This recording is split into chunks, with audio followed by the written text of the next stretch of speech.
welcome you all to the March 6th City Council, City of Los Angeles Council meeting. So let's start with a call to order. Thank you. Roll call. Mayor Brook. Present. Deputy Mayor Dexter. Here. Councilmember French. Here.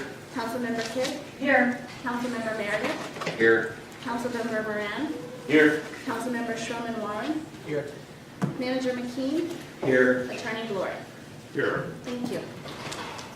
We welcome you all. We have today two actually, we got to do the Pledge of Allegiance. Sorry. First thing, Pledge of Allegiance, please. I pledge allegiance to the flag of the United States of America and to the republic for which it stands, one nation, under God, indivisible, with liberty and justice for all. All right, today we have two proclamations. And so we will begin with the first one, and it's celebrating the 50th anniversary of the League of Women Voters.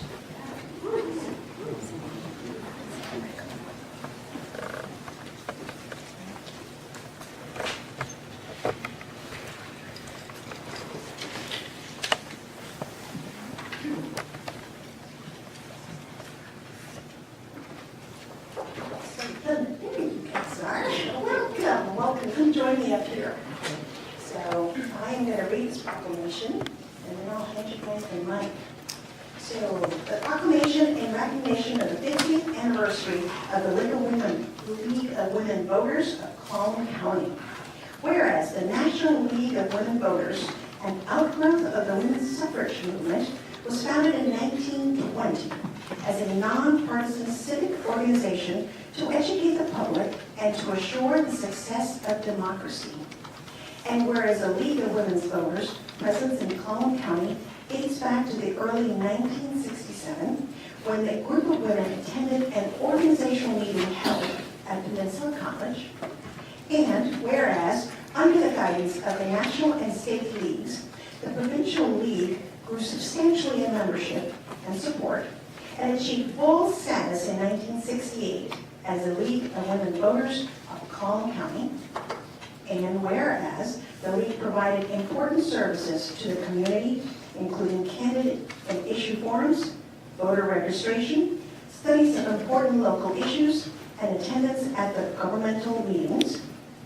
And whereas the league encourages informed and active participation of all citizens in government, increases understanding of local, state, and national public policy issues through education, fosters civil debate based on substance rather than partisanship, and encourages the transparency of governmental bodies and commissions. And whereas the League of Women Voters of Clallam County is celebrating its 50th anniversary at a community event on March 18th, 2018. Now, therefore, I, Sissy Brewer, Mayor, on behalf of the City Council of Port Angeles, do hereby recognize the League of Women Voters' 50th anniversary and urge all residents of Port Angeles to pay great tribute and respect to the League of Women Voters for all they do to make our community healthy, vibrant, and strong. So thank you so much, ladies, and if you could please identify yourselves and tell the public all about you. I'm Linda Benson. This is my first year being president, and I can't do it by myself. Vicki's always been a great help for us, and she's our historian. I just want to make sure I invite all of you to our celebration, our 50th celebration on the 18th. There will be a room that has all of the history of the league by decade. There will be a presentation of Shattered Ceilings, which some of you may know Carol Rees is directing. And what it's about is women in history, women who have changed history. Should be really fun. So please go to our website, and thank you very much for this. I just wanted to reinforce the invitation to take part in the event on March 18th. I think you'll find it quite interesting, and it's nice for the community to acknowledge our presence here for 50 years. One thing that you may all have picked up over the years, we always put out a directory to all of the elected officials that represent you at the local, state, and national level. Our latest edition just came out last week. I've got them in my hand to give to our council members. There are others in the lobby, and if you don't have one already, I encourage you to take one home. It's a good resource.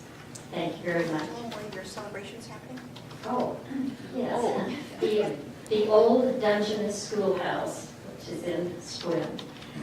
We thought that that would be an environment that would well represent not only the history of the area, but our history as well. Thank you so much.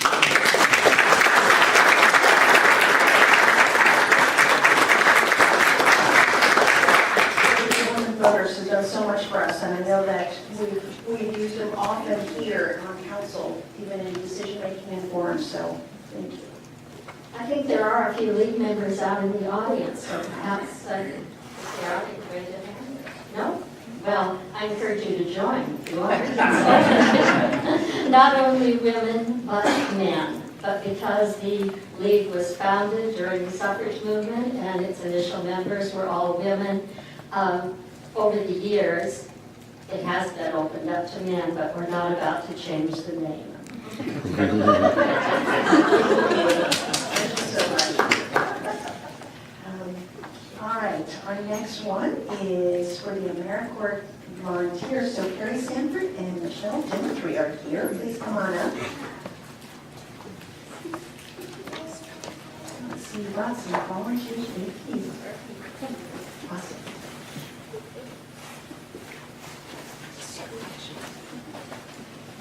Come on, come in. Plenty of space up here. Show your age.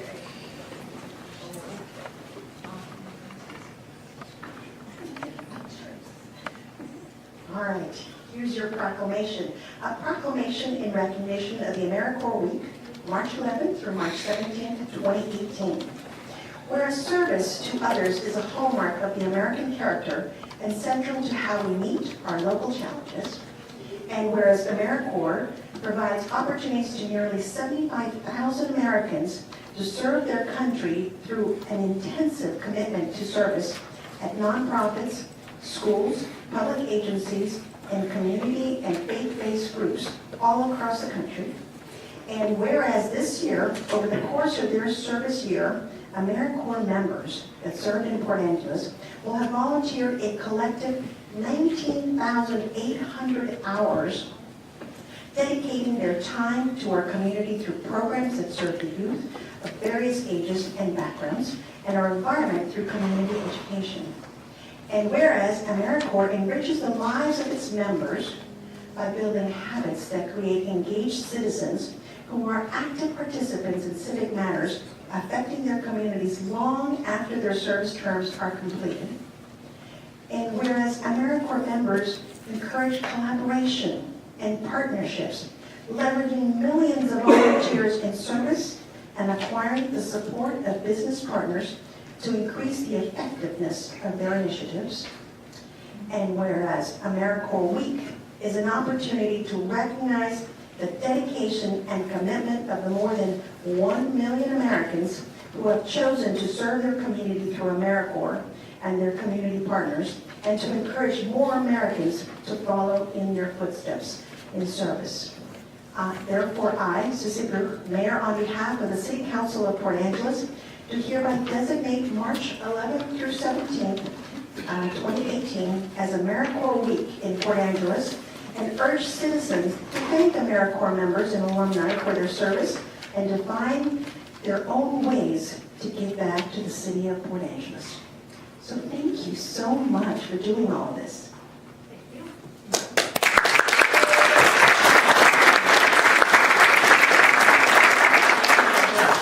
I'm going to let the members introduce themselves, and then the City Council has agreed to become AmeriCorps members for the week of next week, and they're going to get pinned with their A's and get the O's here with us tonight.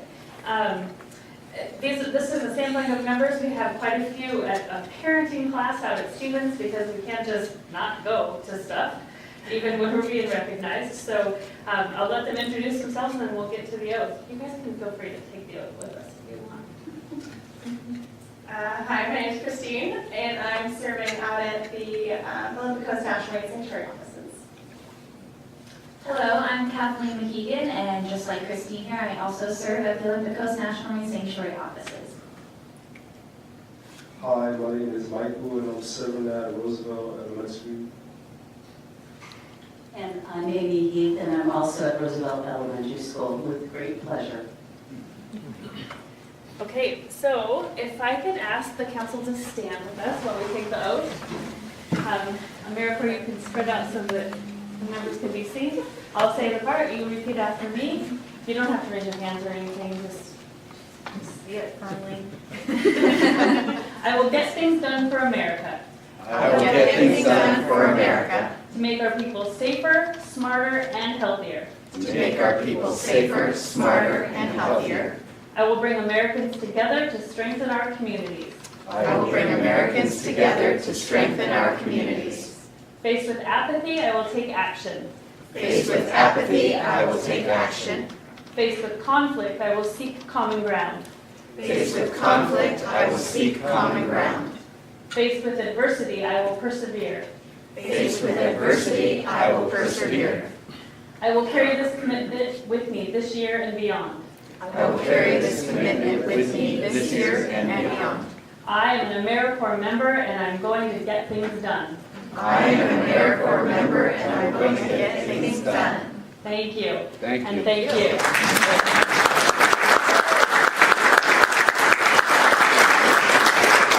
Thank you all so much, and thank you so much for your service. We really, really appreciate it. And also, welcome to our community, because I know some of you guys are not from here. Oh, we have medicine. So, thank you so much. Thank you.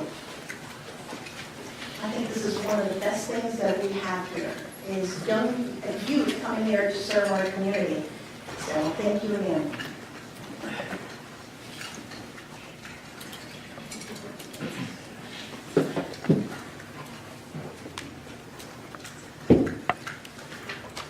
All right, we are now on to the public comment period. So anybody who would like to address the council, please step up, come to the mic, give us your name and your address for the record.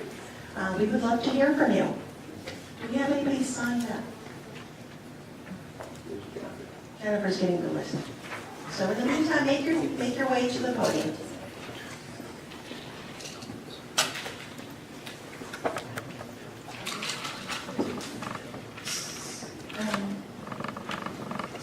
I know most of you folks had signed up for the plastic bags. We will have the public hearing beginning at 6:30. So if it's about something else, please feel free to speak. At 6:30, we'll open it up for the plastic bags. But, yeah. Anybody else would like to address the public on anything else? Go ahead. Ready to go? Thank you. I'm Bill Atkinson. I live at 1702 West 4th Street in Port Angeles. And I'm here to advise that there's going to be a community meeting next Wednesday at the Carver Room. And the subject is going to be citizen participation in community safety. And there will be law enforcement, mental health, school-to-school system, and several other providers to discuss the issue and get feedback from the community as to what they think, what can be done to continue to have a safe community. Thank you. So Bill, you're saying, yeah, what time is this? Do you know the date? 6 o'clock. That's on next Wednesday, the 8th, I think that's the 18th. Yeah.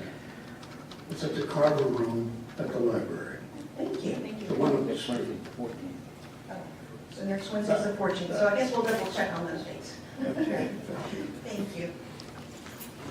Anybody else who would like to address the council on any matter whatsoever? Okay, then I guess we will close the public comment section. And since I would suspect most of you guys are here for the bags, does council mind if we go directly to the public hearing? Okay, so we will have the plastic bag policy ordinance. I'm sorry. You can do the preliminaries, and the public hearing has to wait. Oh, I'm sorry, that's right, we got it started at 6:30. Point of order, it has to begin at 6:30. Thank you And it's so been much. noticed, yes. Yes. So we will wait until 6:30, and in the meantime, we will get through a couple items. So we've got the consent agenda. Does anybody else have any items that need to be pulled out from the consent agenda? I'd like to add a late agenda item. Oh, sorry. So the late items, yes, go ahead. So I'd like to add consideration of the Association of Washington City's Elected Officials Essential Webinar Series as an open meeting of the council and something optional for council. Okay, so we can put that as in other considerations. Is that a good place for maybe information? No, yes, other considerations. Okay. Other considerations.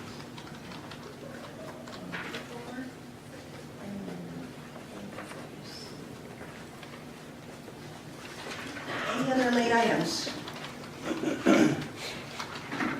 Mayor and Council, we do have one item. We need to pull J1 on your agenda, and that would be the light operations temporary facility lease.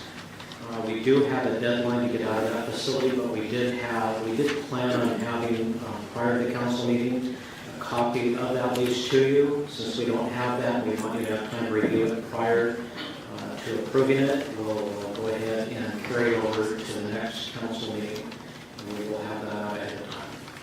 Wonderful, thank you. I'm seeing no other late items. We will move on to the consent agenda. So council, any items, any extra questions?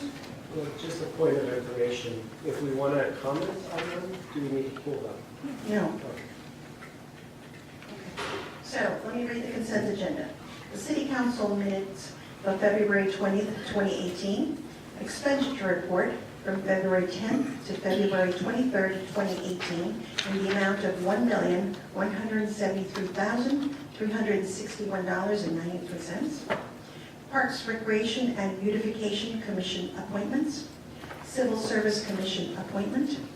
Extension of Forest Land Response Agreement with the Department of Natural Resources, and the Utility Advisor Committee appointment.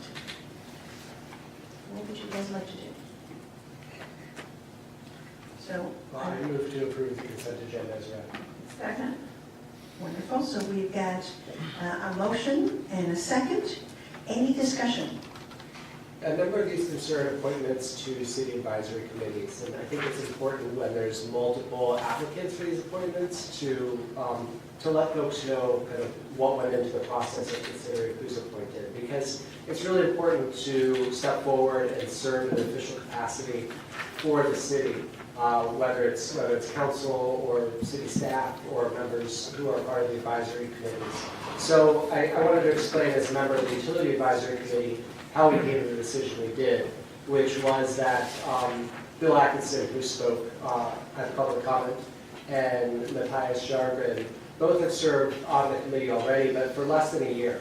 So neither of them have filled out a full term, and that's a committee that has quite a learning curve to it, and so it's important for people to understand kind of what goes into the utility work and the utility advisory committee's work. We felt that also both of them had a lot to share in their professional experience or their background as well in that level of engineering expertise or electricity services and that sort of thing. There were two other candidates who both were qualified for the position, but the primary decision for me was we have two people who were really excited about having contributed into that committee, and they've each served less than a year at this point. So we barely even had the opportunity to tap their expertise, so to speak. So that was, for me, going into that decision on why to choose what were essentially the incumbents, primarily. They only served for one year or more. And I'm not saying I don't want to see Bill reappointed another time, but I'm just saying that it's important to consider the value of other people serving as well, and what we can all bring to these committees. And I appreciate having multiple people, even though it makes decisions harder when we have to choose between this person on the committee or that person. It's really valuable to know that a lot of people want to step forward and help with this work that the city's doing. So thank you all for that. Thank you. Any other comments on the consent agenda? All right, so we've got a motion and a second to approve the consent agenda as read. All those in favor, please say aye. Aye. All opposed? Okay, it passes unanimously. So we've got 9 more minutes. Maybe because I know that probably H2, will H2 be, do you think people can take H2 in the next 9 minutes? I can, if you can, so we'll go from there. All right. So, Mayor and Council, we do have before you our 2018 Community Work Plan. A little bit of a brief background on that. On January 30th, staff did we did hold a work session with the council on the preliminary work plan, and based on council's input at that time, we have before you the product that came out of that work session. Just for the audience, what the proposed work plan does include are the activities and projects that go beyond the day-to-day activities that the city accomplishes. These are the major projects or activities, again, that go beyond the day-to-day activities that we do just to keep the city running. Those day-to-day activities take up most of our time. I want to say this is the most aggressive work plan that staff has provided to the council ever. We do have 78 major projects or activities outlined in the work plan. I would like to say that the perfect work plan is a work plan that you can have, you get most of it done, but you don't quite get it all done. That way it pushes us to accomplish a lot. And we know that in this year's work plan, we actually have more items than we will be able to accomplish. But I just kind of want to go over the resources that we have to accomplish these projects or activities that are outlined in the work plan. The one resource that we all recognize and we deal with, all of us even individually on a day-to-day basis, is money. And the way the city uses or gets through those projects or activities, we have a budget and we budget for them. So many of these items have been included in the 2018 budget. But the other resource that we have that's not so readily apparent is time. We think about money all the time, but we don't think about the time it takes to go into those projects. And what you have regarding time is staff. And so, quite frankly, there's more of a finite resource in staff time than there is money. So it's a very aggressive work plan. And one thing that we're very proud of is that the work plan is put into a format where we have it on our website, so it's not only a resource for the council to hold us accountable, but it's also a resource for the community. They can look at those major activities or projects that we as a city are deciding to go forward with, and they can look at that and understand where we're going as a city regarding those more significant items beyond the day-to-day activities. One of the things we did at council's request that's new this year from previous work plans is that we identified those items within the work plan that were either state or federally mandated. Council asked for that. And also, just as if not more important, that were part of the council's 2-year strategic plan. And so we've identified those and actually identified them based on the activity or the item within the strategic plan. It also identifies those things that are in the AIA study or the American Institute of Architects study. So those are also identified. And you have that before you. And again, just think about time when you, and again, if the council has other priorities during the year, and I anticipate that you will, some of those priorities will likely take some time, and we'll have to have a conversation then. What doesn't get done if we're going to add some other things too. Thank you. Any questions for staff? on the community work plan. Okay, well, let me read the resolution. It says, a resolution of the City Council adopting the City 2018 Community Work Plan. I have a motion for that. I move that we pass the resolution of the City Council adopting the City 2018 Community Work Plan. Second. We've got a motion on the table and a second. Any discussion? Well, when I read this in detail, it's amazing how busy our city is going to be. But it did make me think that the city staff has this work plan, that maybe council should have their own work plan. So it was just a thought that as I was reading through this, because I know that there's city staff work and then there's also council works that we might want to consider in the future. So I just think that it was just one of those thoughts. But thank you for this very aggressive work plan. Any other comments? I just want to commend council when you read the pages and pages of major projects on our work plan. It's frankly rather staggering. They can't do everything at once, but the fact that it is the work plan and we are making progress and our great strides are being made in Port Angeles, I think I want to commend the staff, which shows we have an excellent staff. Last year when we tried to figure out how this organization worked, meaning the city of Port Angeles worked, I tried to be like, okay, I'm going to read this plan, and oh, now there's another plan, oh, now there's another plan. It all kind of, there's a lot of plans. So the way that I think about this work plan is fitting into the whole planning scheme is that we have a comprehensive plan. And the comprehensive plan is kind of like the big picture plan. It's something that is driven from a public participation process. It's ultimately been vetted through quite an extensive process. And that is a driving plan because it comes from, ideally, a people-up process. Taking that big picture plan, we then do a strategic plan with the council and the city staff, coming up with a 2-year, what are we going to try and get done from that comprehensive plan in the next 2 years. And that's the strategic plan. The work plan then is what does the city's executive branch, the city staff, the directors who sit over there, what do they think they can get done in the next year, and how are they going to break that down, even by month, based on what actions they're going to take to try and achieve some of those planning things. Keeping in mind, of course, that 95% of what the city does is keep the lights on, keep the water running, and keep the streets open. So, this is really the 5% of going beyond those basic services that we expect in the city. But it fits into this. The work plan is the executive branches. The strategic plan is done with the legislative branch, providing some direction, the legislative branch being the council. And the comprehensive plan, which really drives all of that, is done with a lot of public participation and input. So it's as much a bottom-up process as our current structure within the city allows for. Thank you. That's a great description of that. Yeah, that was good.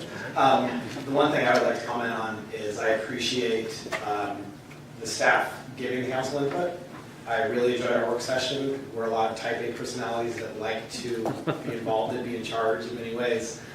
And it was really beneficial for us to have input and have that back and forth discussion. I really appreciated that. And I do think it's an ambitious work plan. I remember talking with Jim when we first saw it, we thought there's too much going on. But I really do like the managerial strategy, and I like being ambitious, so good work. Any other comments? All right, we've got a motion on the table and a second. All those in favor to approve the motion, please say aye. Aye. All those opposed? So we have unanimously passed the resolution for the City Council adopting the 2018 Community Work Plan. Look at that time. I know, 6:30 exactly. Perfect. So we shall open now the public hearing. Who's taking over this one? For the public hearing? I think I am. Thank Yes. you. So this is an initiative that a group of citizens brought forward to the council. few weeks ago. And the council liked the idea and instructed the legal department to prepare an ordinance banning plastic bags. And specifically, the group that brought the proposal forward mentioned the Bellingham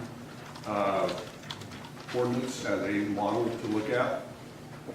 And so in the legal department, we did look at that ordinance. We also looked at ordinances from several other cities. And we prepared the ordinance that you have before you tonight based on the Bellingham ordinance, but it is not a copy of the Bellingham ordinance because there's some things in there that don't necessarily fit or are required in Port Angeles, and so we did make some changes to it with the idea that it would better fit. And I'll just give you one example of that. In the Bellingham ordinance, they have a specific provision that allows the farmer's market to use paper bags for the free of charge for bulk mushrooms. Now, I really like our farmer's market here, and I frequent it a lot, but I don't think we have bulk mushrooms. It would be nice if they did, but I don't think we do. And so we did go through this. We picked out some of those things that don't necessarily apply to Port Angeles and tried to fit it to our situation here. At the same time, the ordinance that we prepared that is in the packet tonight had to be prepared last week to get into the packet. And we continued to work on the ordinance after it was in the packet. And there are some typos in it. The one that's in the packet, there are some typos in it. There are some things that are redundant, that are copied twice. There's some orphan provisions, things that were left in it inadvertently when the reference was taken out. So there are a few things like that that need to be cleaned up. We know that. And so it's fine. We didn't reprint the ordinance for tonight because there is a public hearing. So the council is going to hear from the public again tonight, and thought, well, maybe there will be some additional changes to it. Maybe you want some things added or subtracted, whatever. But so when we, after council action tonight, you will tell us what you want different. We'll do it, and we'll come back at the next meeting with a brand new, fresh and revised ordinance. At the very least, it will be corrected. Wonderful, thank you. Any questions? I guess, do we usually take questions from council first and then open it, or do we just open it first and then take questions? Up to you. Open it. Okay. I was really excited to talk about my typo that I found, but I'll All right, we shall open this public hearing on the plastic bags. So we've got a list of folks who signed up to talk about that, and I'll start calling names. James Lauren.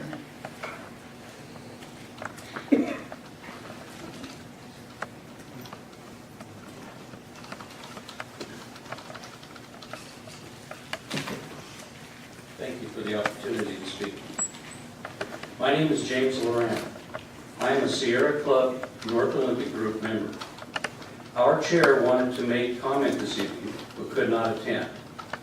She asked me to read the following statement. The Sierra Club North Olympic Group requests that you approve the reusable bag initiative. By now, you have heard about how plastics damage our oceans and soil. You have heard about the widespread and overwhelming number of single-use bags. You have heard that they are not completely biodegradable, that the polymer pieces last indefinitely in our waters and landfills. Now comes the challenge of what to do with this information. As elected officials, you are going to make the decision to either support the reusable bag initiative or ignore the problem. You will, of course, hear some complaints, but you need to take a stand and help protect the earth. Many of us have learned it does not take a huge effort to live without single-use plastic bags. We do know we depend on our oceans and healthy soil for life. We do not depend on plastic bags. We can live without the bags, but we may not live with them. Janet Marks, Chair, Sierra Club, North Olympic Group. Thank you. All right, the next one, Mindy Gilder. You all know me, you all know I support the bag ordinance. I just want to be really brief and just making a slight amendment to the one I read, the draft that you have in front of you.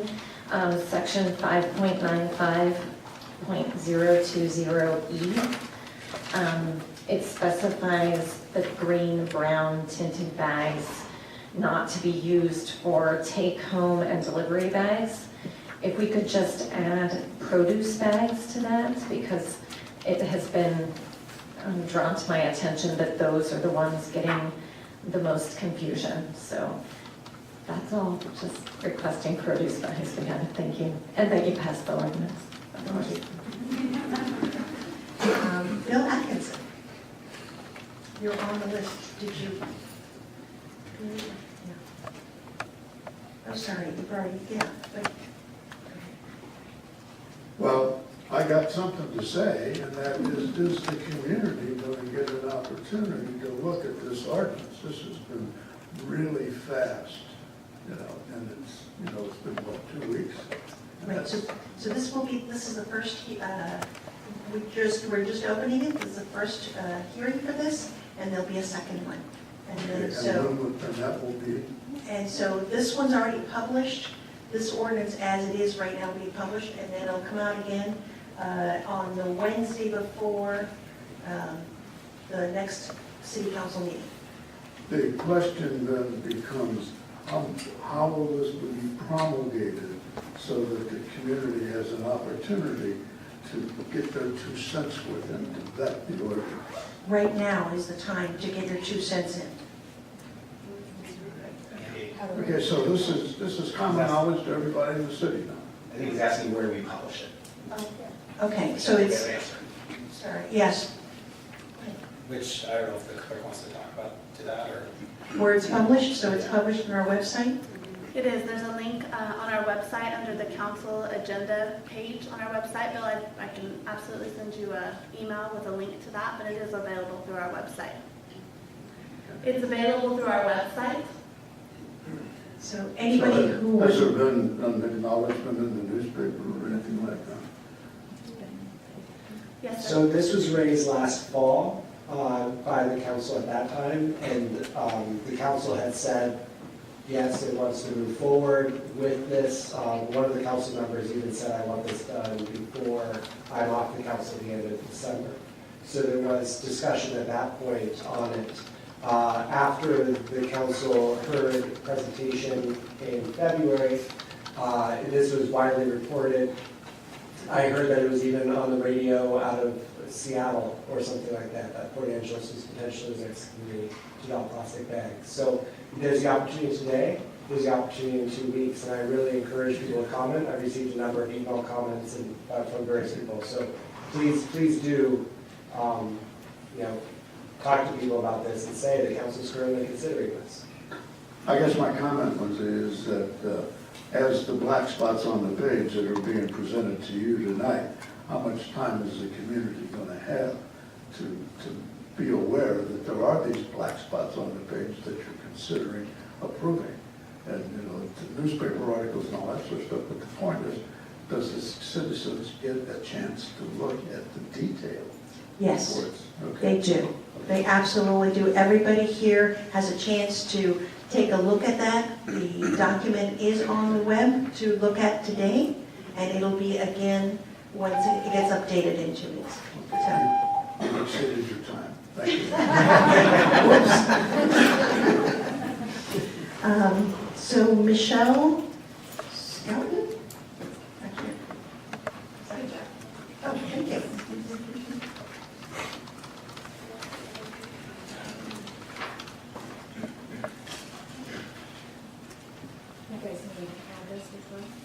Yes, please, name and address. Michelle Scouten, my address is 3528 Canyon Edge Drive in Los Angeles. And with my few minutes today, I can like do a little bit of a show and tell and focus on some of the common concerns centered around reducing plastic bag usage, as well as some easy suggestions for changing our habits to reduce plastic use even more. Perhaps the most common concern I hear is what people should do to clean up after their pet if they're no longer able to get good access to free plastic bags from the grocery store. We've seen that come up a lot in counter arguments on Facebook and in Peninsula Daily News. As a guardian to 2 cats, I know that this is a real concern that I've wrestled with over the years as I've worked to reduce my own plastic use. So I'd kind of like to just briefly walk you through how I've changed my habit over the years of cat ownership to show that really no one's going to miss these plastic bags. So at first, when I had just 1 cat, I was very dependent on using, the typical grocery bags. You guys have, of course, seen these. That's what I primarily focused on. They were cheap, they were really easy. It was a fairly good fit for what I needed. As you may know, however, the reputation of these bags is that they don't last very well. You end up with holes in them, and if you're cleaning up pet waste, you really don't want any holes in your bag. So then I end up double bagging it, and now I'm using 2 bags every single time. So as you can imagine, that got pretty old. And as I tried to continue to bring home less and less plastic, I realized that even if I'm not bringing these home, I'm still bringing home a lot of plastic bags, which include bread bags. So I started using these. They actually are a pretty decent alternative. We're already bringing them home. They're a lot more durable. I had a pretty good stockpile at the time, so I was able to use these for all of my litter box cleaning purposes. I don't use these anymore, but I still use them for various other pet messes. They work pretty well as a glove to pick up anything that you don't really want to touch. And we all bring these home every single week in the form of bread bags or maybe from rolls or tortillas. There's plenty of other ways to get plastic bags that if you still want to use them, they are there for you. By the time I got my 2nd cat, I really had to find a better option than using plastic bags, and I wanted to continue to reduce what I used. So what I found and continue to use is something called the litter genie. I wasn't going to drag the whole thing in here, but essentially what it is like a diaper genie. If you have a baby and you have a diaper genie, same kind of idea. You would store a large quantity of pet waste in what is effectively 1 plastic bag that will last you for a couple months, more or less. That was 3 minutes. All right, please wrap up. Go ahead. Hopefully, what was that? I said, please wrap up. Wrap up. Okay. So that's 1 quick option. Sorry, no pun intended. All right. I'd be more than happy to talk to you guys outside of the meeting if anybody does have any questions, but I hope that gives you maybe a couple quick ideas of what you can do to continue to reduce your plastic waste and to make better use of the other plastic you can. Thank you so much. May I mention that during public comment period, we limit it to 3 minutes because we have a short time to begin our business, but during a public hearing, I don't believe we have a 3-minute limit during a public hearing. Is that correct, Mr. Bloor? Well, that's entirely up to the council. Okay. No, but, yeah. We haven't had this limit at a public hearing versus the public comment. Thank you for that information. All right, the next person is Barbara Posnanopia? Posnanovic. Okay. I'm Barbara Posnanovic, and I live in Joyce, P.O. Box 113.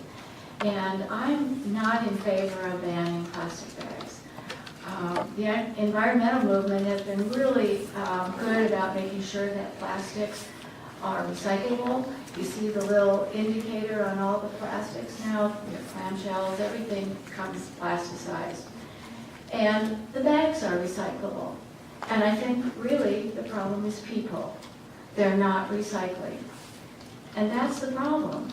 You need more recycle bins around. I because I'm out in Joyce, I take my recyclables to the landfill. There's nothing out there that says, stop your plastic bags here, we'll recycle them for you. It's up to the grocery stores. I think we need more recycle bins around. It's an item that is recyclable, and there are industries that use those to create other things. I saw some kid, about 6 months ago, some teenager in England, who uses bags, the plastic bags, to make skateboards. I mean, that's a kid who's doing something, he's created something, and he's selling a product. So I think we need to think about that. That's all I have to say. Thanks. Thank you. Anybody else who would like to speak on the plastic ban ordinance, please step up to the mic. State your name and address for the record.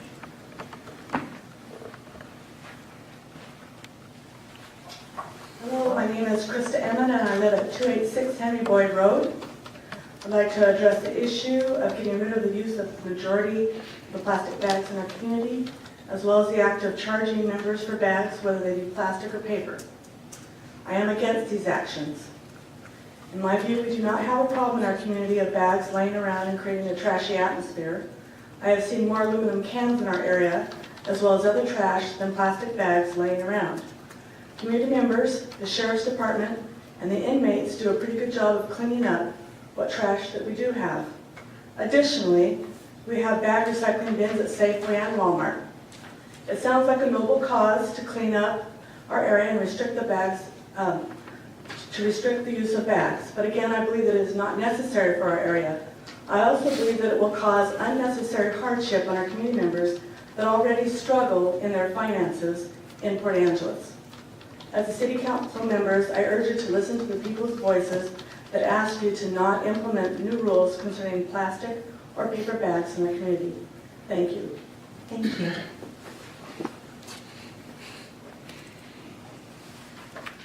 Hi, my name is Chris Frank. I live at 320 West 9th Street.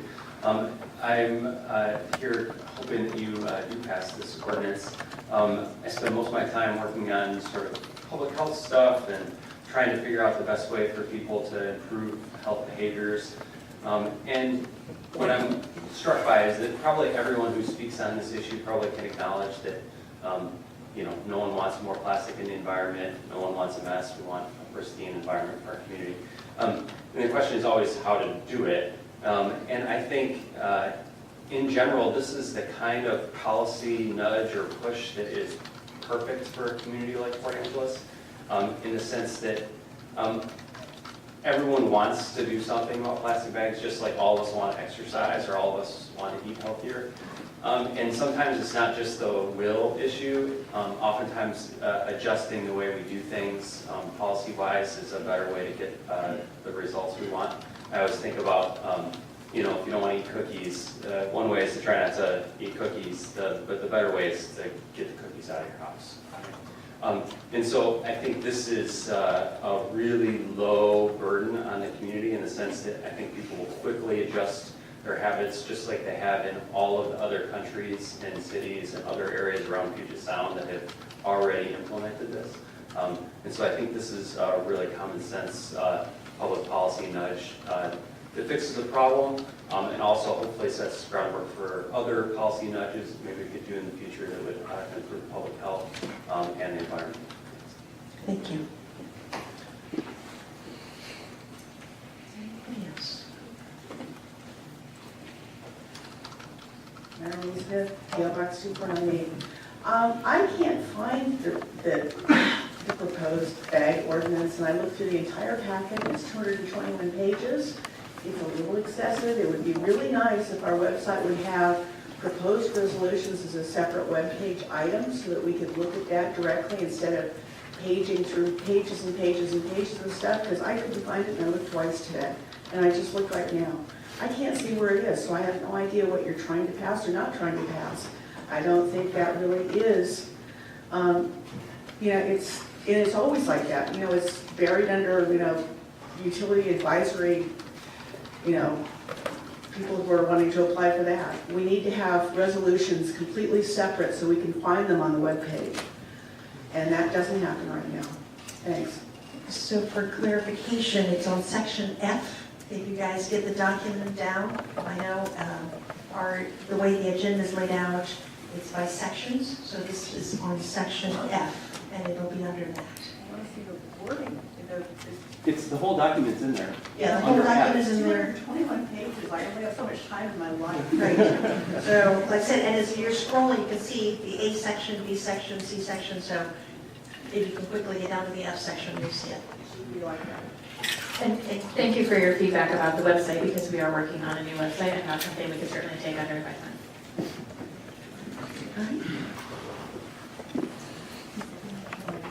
Hi, I'm Becca Manson, and I live on Billy Smith Road 824. And I'm Brenda Manson. Plastic bags are bad for the environment originally. I feel that all plastic is bad for the environment, but plastic bags make a big impact. And the impact that we can change if we just put our mind to it.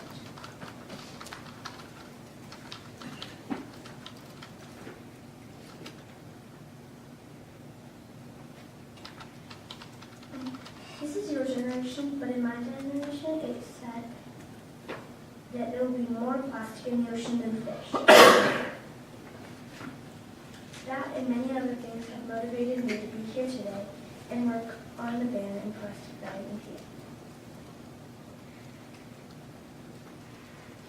We need our city council members to lead us in a positive direction as our leaders. So please, let's make the right choice. Thank you so much.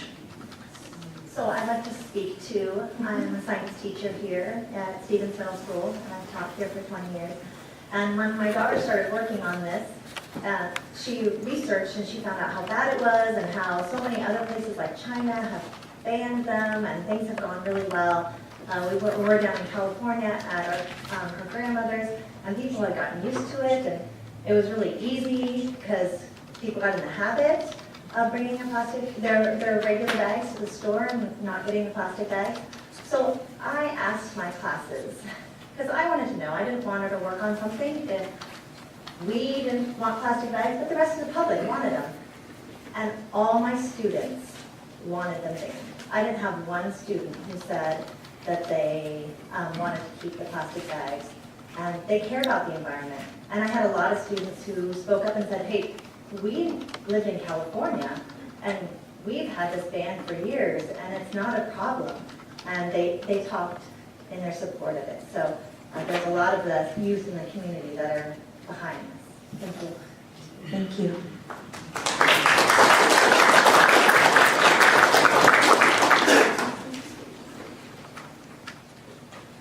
My name is Tom Butler. I live at 2946 East Bay Street, and I haven't been using plastic bags for a long time, and as far as I know, I'm still alive. And I think it's my parents didn't use plastic bags, my grandparents didn't use plastic bags.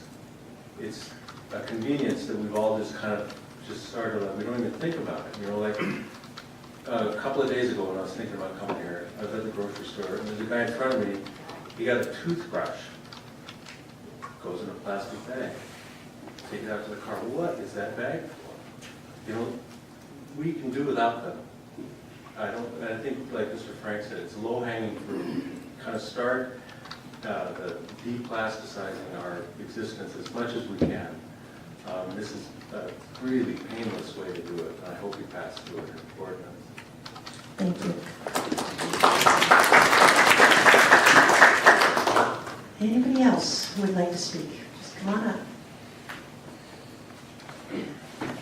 Thank you. My name is Allison McKeen. I live at 1158 Eckerd Avenue. I'd like to offer my support for the ordinance tonight for a number of reasons, many of which have been offered ahead of me. But the main reason is that I'm the mother of 3 children, and I think that we as a community owe it to young Miss Manson, to my kids, and to all the other kids in this community to protect the environment for them using in the future. Thank you.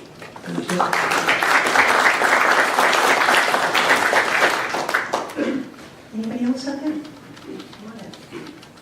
Hi, I'm Steve Redkin, 511 East 11th Street, and I'm a marine biologist who lives in this community, and I can tell you that from both a terrestrial and marine perspective, that plastic bags are demonstrably harmful for our environment. And as has been said here already this evening, they're a quick convenience, but we survived as a society for a long time without plastic bags, before we had plastic bags in the 90s and afterwards. And so I would say that given what benefits we have from living in this wonderful community, that it would be that much better without plastic bags. Thanks for considering that. Thank you.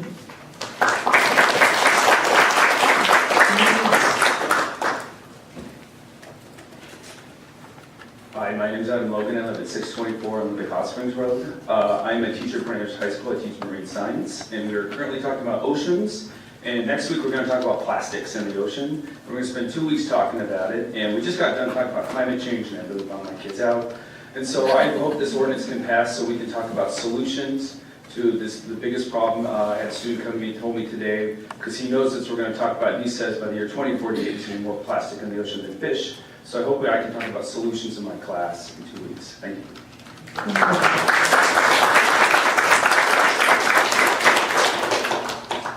Anybody else out there in the audience that would like to speak to us about this issue?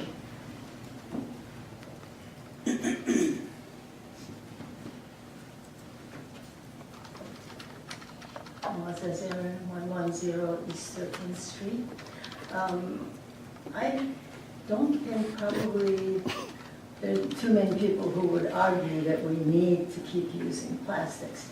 I don't really think that's the major issue. The issue is how do we stop using, or how do we stop reducing the use of single-use plastics. According to the United Nations, some commission list, plastic bags live 100 years. I think we all have probably an obligation to think very hard about something that lives 100 years. Most of us don't live 100 years.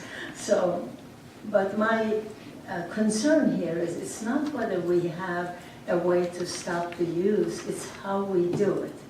As a matter of fact, 2 weeks ago when the coalition, Plastics Coalition, had a presentation here, someone by the name of Heather Trim, who is the Zero Waste Washington Executive Director, warned us all about how we should go about this in regards to having bans and ordinances, or in other words, enforce laws. And I'll read you what the paper quoted her as saying. We recommend minimal enforcement, that you put enforcement in the law, but that it happens over time, Trim said. You're letting the retailers kind of get used to it. You're letting the community get used to it, and there's not a sort of nasty big thing that starts right up front. So I think I would like to see us go slow and easy with a lot of thought on how we're going to do it. To me, there are so many voluntary ways to do that. We get the grocery stores to give a free, nice, reusable bag. Safeway says quite a few they have on sale. They're very sturdy, nicely made. Free one for every $30 you spend. Some of us happen to have lots of them. I have about a dozen of them in my car in a box. All free, only one I paid for. Even OMC is giving a bag, and it's really very nicely done, very sturdy. If you have a procedure that requires some kind of paraphernalia for you to get ready for that procedure, they put all of that stuff in this really very nice looking bag. They have their logo on it. If you don't want that, you can cover it up. But I just would like to really encourage us to not go into a ban and ordinance, which means somebody has to monitor how the compliance is done. It also means, so what happens when somebody violates that? So who decides what's a violation? What kind of consequence does a violation get? All of this sometimes breeds splits among people. For every issue, even the best universally accepted issues, there are some people who do not want that particular ban by some decision-making body. So I really urge us to work on the voluntary ones. Let's make it just a big public thing. All of us who have 12 in their car like I do, barrels all over the place, and we ditch more than 4. We don't need more than 3 or 4. So I would like to urge all of us to please go easy and slow on it. Thank you. Thank you. Anybody else out there who would like to speak to us about the bags?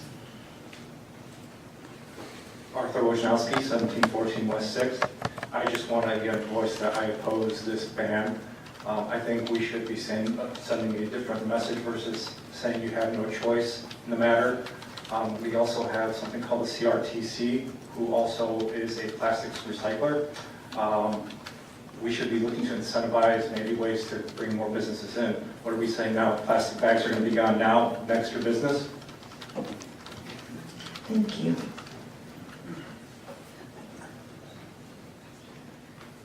Marilyn Smith, I read the ordinance. I finally found it, it's on page 100. Of course, there's no F there, by the way. It goes from one to the other, so, okay. The one thing I would like to suggest is in the city of Berkeley, their ordinance that they have is if you bring your own recyclable bag or your own reused paper bag, you get a 5-cent credit on your groceries. I like that a lot because that doesn't just give the grocers a 5-cent pass-through. It means that we get a 5-cent get back, which would be much nicer for this community because we're a community that doesn't have a lot of extra resources. So if I could bring my own bag and get 5 cents and I bring 10 bags and I get 50 cents, that's wonderful. And it offsets the cost of the groceries. Thank you. Thank you for that suggestion. Anybody else out there?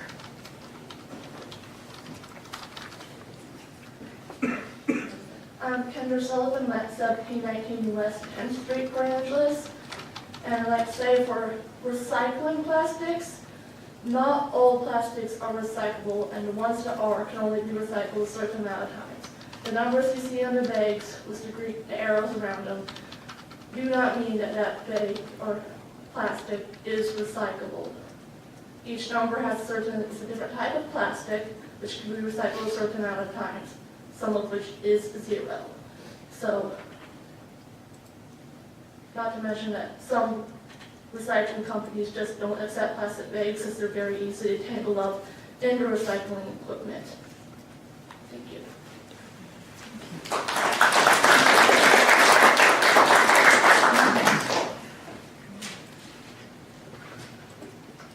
Hi, my name is Sophia Gu. I live at 903 South Albert Street, and I wanted to respond to 2 of the comments and also provide a little extra information. So someone mentioned that we should all recycle more, which I totally agree with. At the same time, plastic bags are one of the items that are recycled the least. I think the recycling rate in the US is 1% for plastic bags. So even if we were to educate people and ask them to recycle more, the level of impact that that's going to make is going to be pretty small. The second comment I wanted to respond to is the comment about undue hardship. So grocery stores actually already add in the cost of those free plastic bags into the items that they sell. So the cost of the things that you're already buying already has that included. If everyone goes towards reusables, it's possible that costs could go down. But also I love the idea that was brought up about a 5-cent give back. I think that really adds an incentive. And then the other point I wanted to make was I had a question for everyone, and that's how many of you eat fish? So everyone who eats fish should care about the plastic bags in our ocean, because as they break down in the ocean, they break up into these tiny toxic chemicals that get into the fish, and actually the chemicals that come out of plastic bags are attracted to lipids, so they're attracted to the fats and the muscles of all of the delicious fish that we eat, and then that gets biomagnified as those fish get eaten by other fish, and then we eat those fish. So at the end of the day, we could all be plastic humans if we're not thinking carefully about our impact on the environment. It's also an impact on our health. Thanks. Thank you.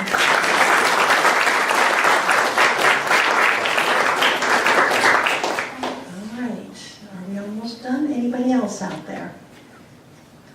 I think we're done. All right, so council.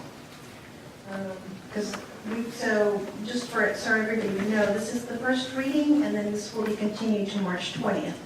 But are there any questions from council? I just have a quick question which sort of ties in with Marilee Smith's recommendation to consider the credit is 5.95.04 old recycled paper bag cost pass-through. Because we have the opportunity to consider this a little more carefully, I would like to look at the statement A just a little more carefully about whether that's, are we wanting people to buy their bags to reduce the use? Is there a reason why grocery stores may want that to not make one more competitive because one doesn't charge and one does? Anyway, I just would like to explore that just a little bit more, and it sounds like that's appropriate since we might also want to discuss the issue of credit for bringing your own bag. Also, just a note on that, in all of the stores I've shopped in where you get a credit, they generally pass that credit on to local charitable organizations, which is kind of a cool idea, I think. Anybody else? Lindsay? Yeah, I'd also be willing to look at the cost of the bag as a credit rather than as a fee. But I do like the idea of it as a fee because it basically is a product you're getting when you're shopping. So there might be some incentives, some behavioral economics about that.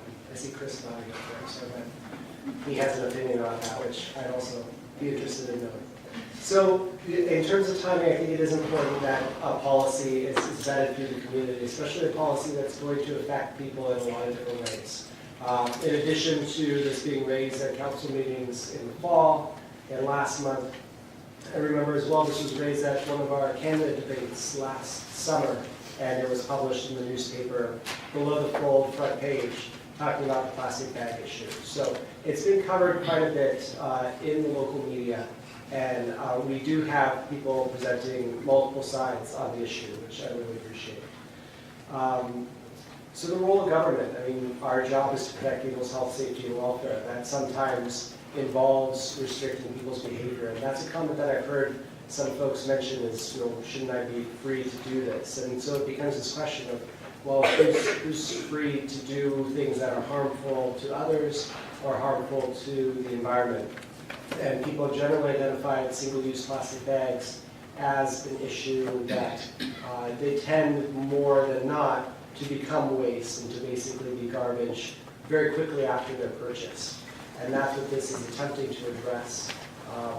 I could make a longer story about filled milk and regulating filled milk at the beginning of the 20th century, but I'm going to not do that. Because who wants to talk about adding canola oil to milk to make it go farther and banning that as a protection of people's health, safety, and welfare. But, so who does this affect? This affects stores. It doesn't actually affect consumers. You're still free to bring single-use plastic bags into the store and check out with them. So carry on with that if you want. So in terms of enforcement, we're really talking about retail stores for the most part. And so there's not a lot of points where this ordinance needs to go into effect.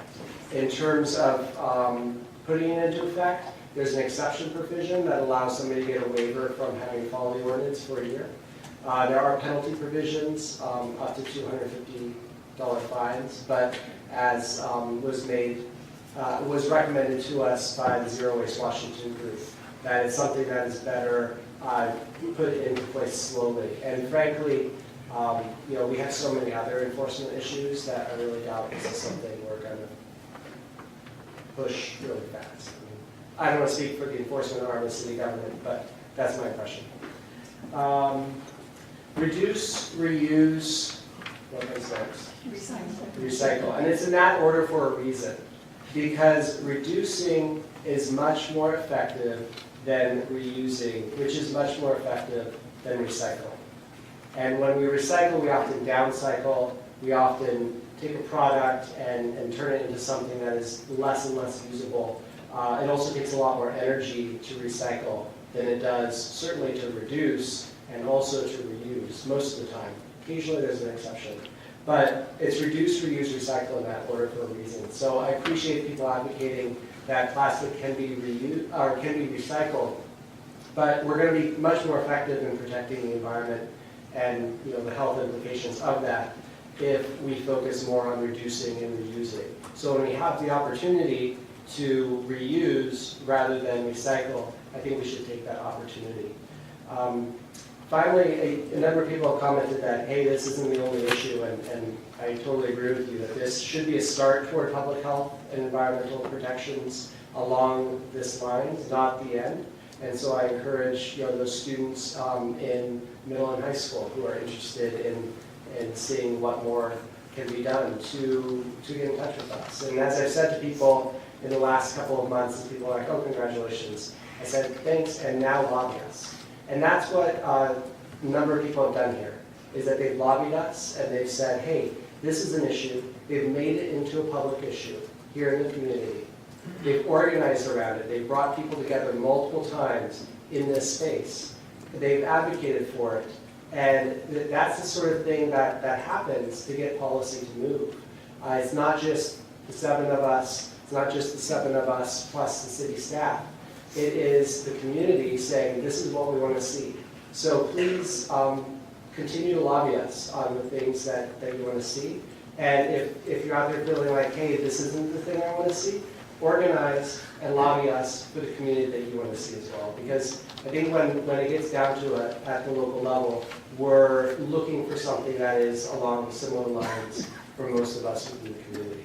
So I want to thank the people who organize around this, and I look forward to seeing this go into effect slowly and gently. I really appreciate a lot of Lindsay's comments, and I'll kind of piggyback on some of them. Just as far as the public health aspect of this, I really would encourage people to research the history of lead abatement in our country.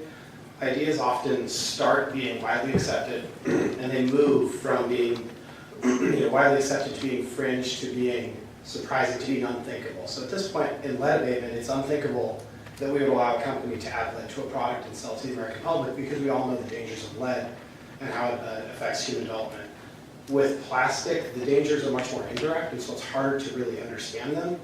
But I would not be surprised if at some point in the not near future, we'll be at a similar place of, being more fringe or unthinkable that we added this much plastic to our environment on a regular basis without really considering the dangers.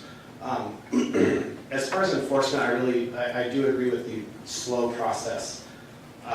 The penalties that are published in this one, I appreciate that there is, it states the city's attorney is the person who will be enforcing this, that he can seek legal, objective, or other equitable relief in addition to those fines. And that may, if I'm reading that right, provide some discretion. And I think that's really valuable in the adoption process, as we're, like Lindsay said, going hopefully gently and slowly, that we are able to use that discretion, not just levy a bunch of fines, because that's not what we want. We want a community that accepts this and understands it and is supportive of it. We don't want to be forcing some sort of ban on a community that's not interested in that. And as far as the role of government, which I thought Lindsay also covered fairly well, one point that I like to make is there is kind of this natural aversion to government regulation, which I understand. But in my mind, it's kind of part of a three-pronged different approach to how do we influence, how is consumers' behavior influenced? And part of it is consumer demand. It's what consumers want, that's what businesses will deliver. But consumer demand is often really disparate and not amplified because consumers are a very wide group that often don't organize.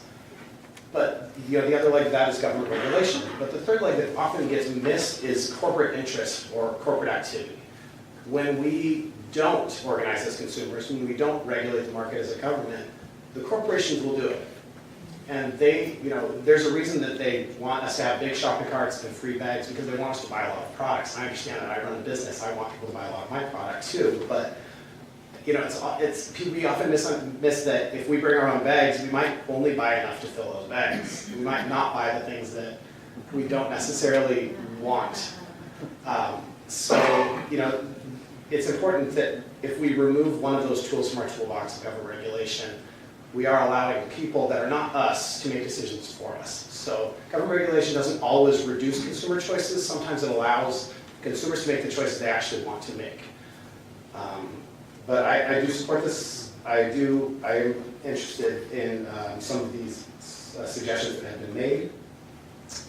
And I have more comments if they come to my mind, but that's what I got for now. So thank you. Go ahead. Thank you. I would like to read some comments from an elderly citizen who was disabled and not able to be here tonight, but she did call me today. And she asked us not to pass this ordinance. She said, don't do away with my free plastic bags. I reuse 100% of them. She said, I use them for my kitty litter, and she said, when people reach the age of 90, sometimes they're incontinent and they use the plastic bags for various garments that have been changed. And she said that's very important.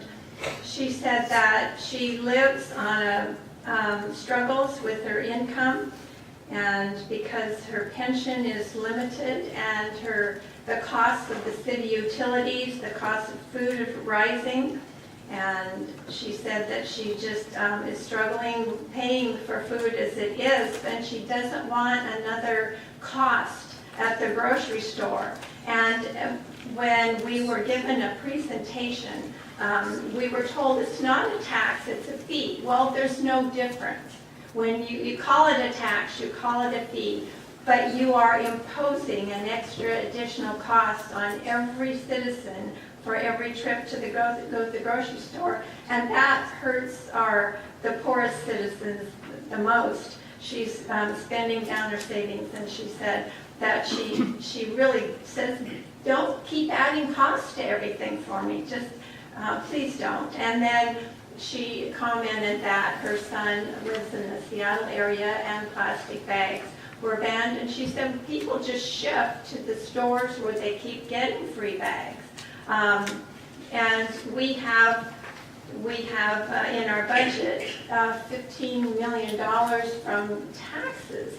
But if we lose some of that business to outside of the city stores who give free bags that people use, that will be really shooting ourselves in the foot financially for our budget. The option for not having free bags for people who use them for waste in their homes is to buy them. These are heavier plastic, and this costs more than $4. So that could be a week's worth, 2 weeks worth, whatever. But it's adding a cost to our citizens that they're asking us, please don't add costs.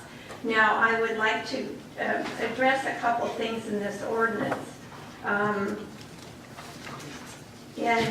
Under exemptions, let's see, 5.95.030. It talks about the city manager may exempt a retail establishment under 2 conditions. And that's A, but if you go on to F, the city manager may approve an exemption in whole or part. So that's redundant. I think we should strike A and just leave in F.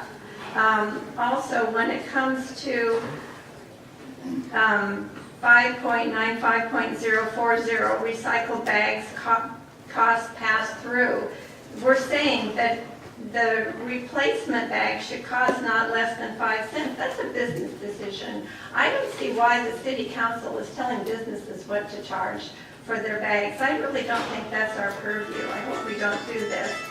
And then 5.95.050 penalties. I'm really not in favor of telling our stores, our businesses, that we have guilty of an infraction of giving a free bag to someone to be helpful by not to exceed $250. Well, if it's less, I mean, obviously there's discretion, but it says $250 per separate offense. I don't we know what it was like when Albertson closed. It was a circus down at the Lincoln Safeway trying to find a parking spot. We want to encourage businesses to come in. I really would not like to have anything in the ordinance that says we, the city council, are going to fine our retailers. I think that's anti-business, and I just really don't think, you know, I think swim should be cheering because I think we may be shifting some of our business to the swim area. So I really don't think we should be threatening our businesses with a fine.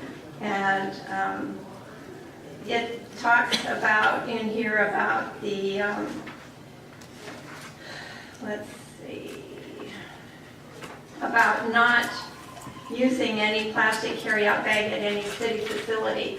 Last Saturday, there was the Kids Fest that earned Burton, the Kiwanis and other clubs have been putting that on for decades. It's a huge hit. Hundreds of families come. I happen to be at the back door as a greeter handing out plastic bags for the kids to fill with their goodies. Next year, are we going to have the police at the door just in case? With the handcuffs in case the local civic clubs are handing out free plastic bags? I don't think, I think we have to be very careful how we treat our community. We need to treat everyone with respect, not with penalties. The food banks get, the grocery stores here, Safeway has a place to recycle. People are thoughtful. They recycle their bags. And so the food banks get thousands of bags, new and recycled. But if Safeway doesn't have bags, it's going to harm the food banks. And I think that that puts them in a predicament. You know, just today's news, March 6, 2018, I looked up the ocean problem with the plastics in the ocean, and yes, there is a problem, and absolutely it's real. But this scientific report reveals that 95% of plastic polluting the world's oceans comes from just 10 rivers, including the Ganges and the Niger. 8 are in Asia, 2 are in Africa, and there's 5 main countries, China, Indonesia, Philippines, Thailand, Vietnam, are spewing out most of the plastic waste that enters the sea.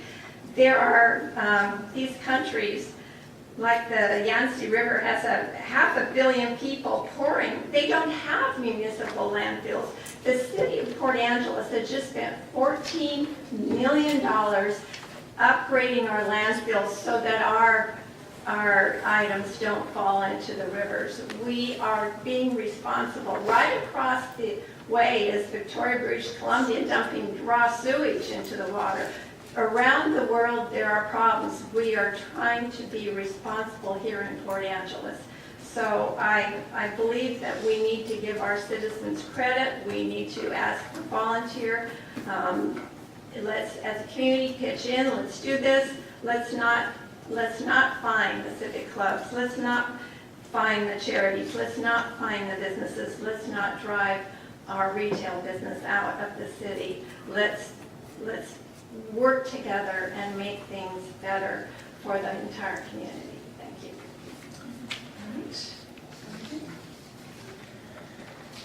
I've heard several times reuse, whether you put cat litter in it or pick up dog poop with it or whatever your choice is. What are you doing with it after you put that in there? You're throwing it in the garbage. It's not being recycled, it's being reused one time. I can't see you multiple times with cat litter in it, if it even held up for one time.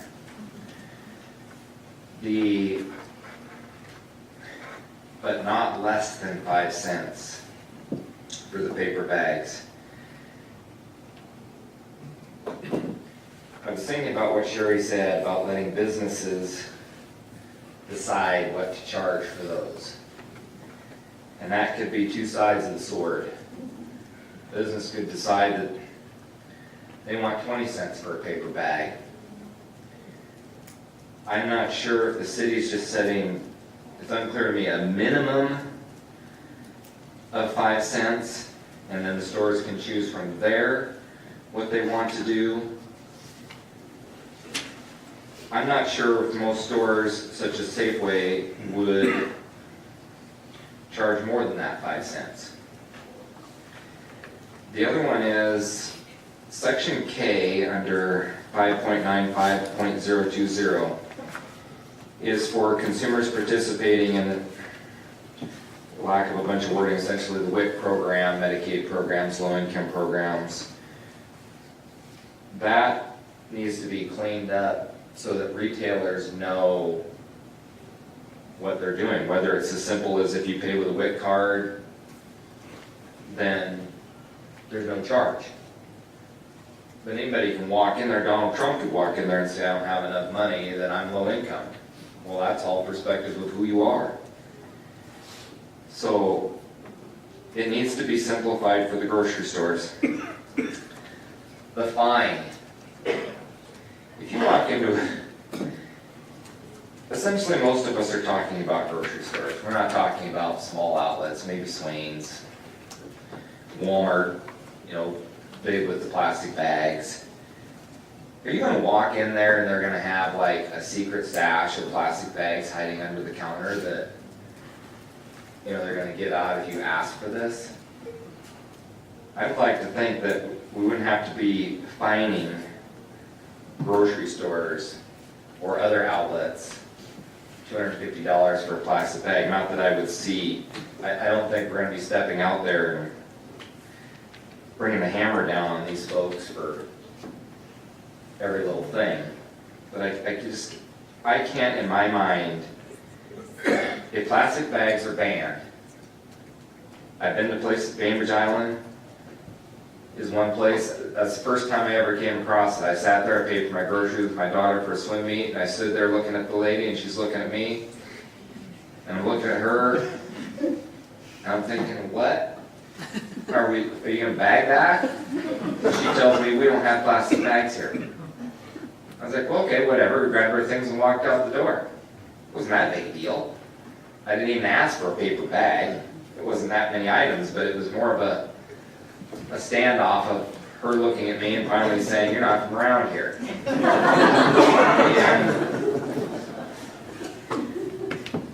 Don't be surprised if Slim's not in line next for this. This is growing more and more. Many folks have said it. I said it the last time. How the hell did we survive this long? You know, the 80s, I guess, was when the plastic bags started in grocery stores. We made it. I think that there's several different ways to take your groceries out. You could take your groceries out in just a cart if you wanted. Put them in a cardboard box in the back of your car right out of the shopping cart and take them in your house with that. Costco does it all the time. Not that I particularly want their cardboard boxes all the time. But there's cloth bags, and there's just put it in there and carry it out the way it is. But it's true, and the one gentleman said, toothbrush goes in a plastic bag. A lot of folks don't even think about it. It's automatic. They take that plastic bag, they take that toothbrush, and they walk out the door. Instead of quickly saying, no bag. And I've also seen before where they put it in a bag. You say no bag, they take it out of the bag. Well, it doesn't go back in their little holder thing. They just take it and throw it down underneath the cash register. What they do with it, I don't know. I'm not sure. But folks are, not recycling, I think, anywhere near the amount of plastic bags that go out of the stores. There are containers at Safeway. There are containers at Walmart. I don't see them overflowing. And I'm not sure I've ever seen anybody stick plastic bags in those. That does not mean it doesn't happen. I don't go to the grocery store that often. But I'm sure people do put them in there. But reuse does not fly with me.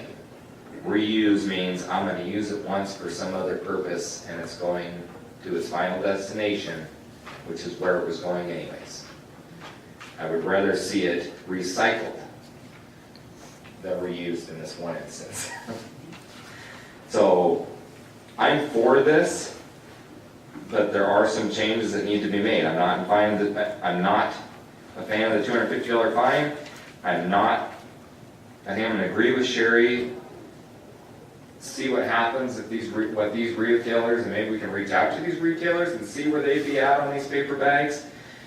And the other one is the free paper bags, some way the retailers can just flat out, you pay with a WIC card or something, to be able to just simply, okay, we're not charging a fee on that. Because then that's also something, those folks, if they buy just food, now they're gonna have to take money out of their pocket to pay for those paper bags, because WIC is not going to pay for a paper bag.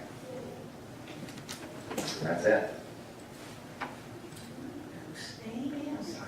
I'd like to say a few words. A couple of things. First of all, have you ever shopped at Costco? I mean, have you ever gone in there and bought stuff you had no intention of?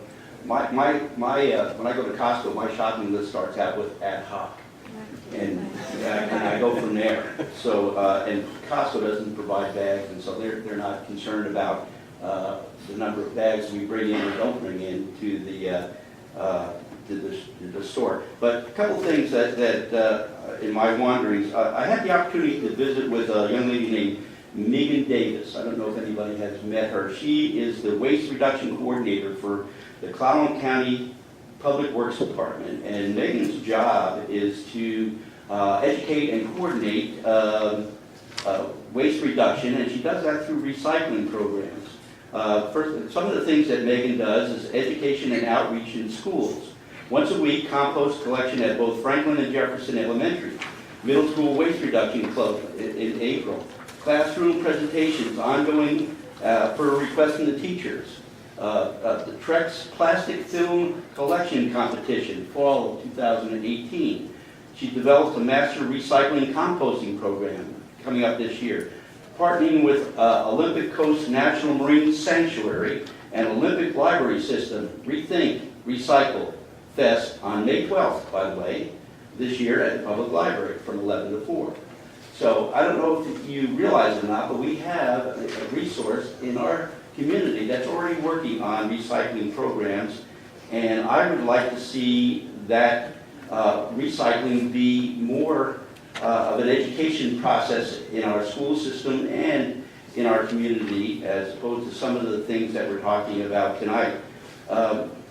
Because contrary to what I think I've heard, the energy used to create these bags is more than it takes to recycle them. So anyway, and I've got supporting documents for that.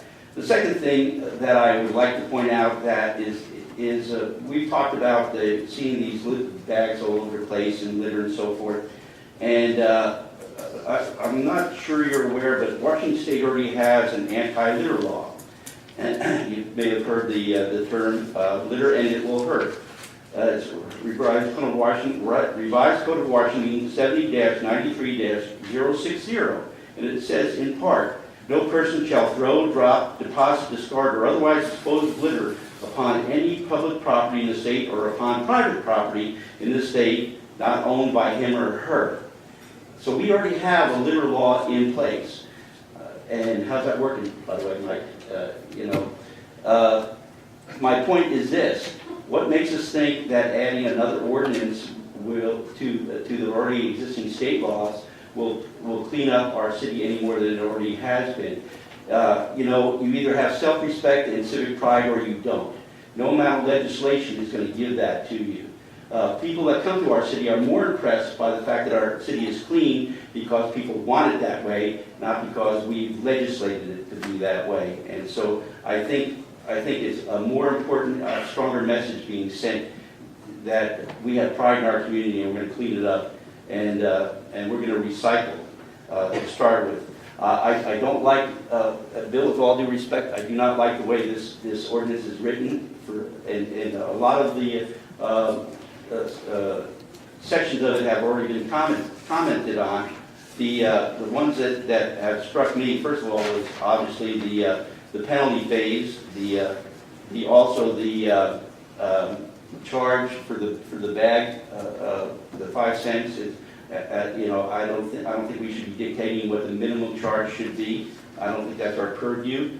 And one thing here, it says in section 5.95.030 under exemptions, section D says paper bag cost pass-through means the cost that must be collected by retailers from their customers when provided by recycled paper bags. That's not clear to me. And then one of the things that also is not really clear is, where did I, excuse me for, I've got too many notes.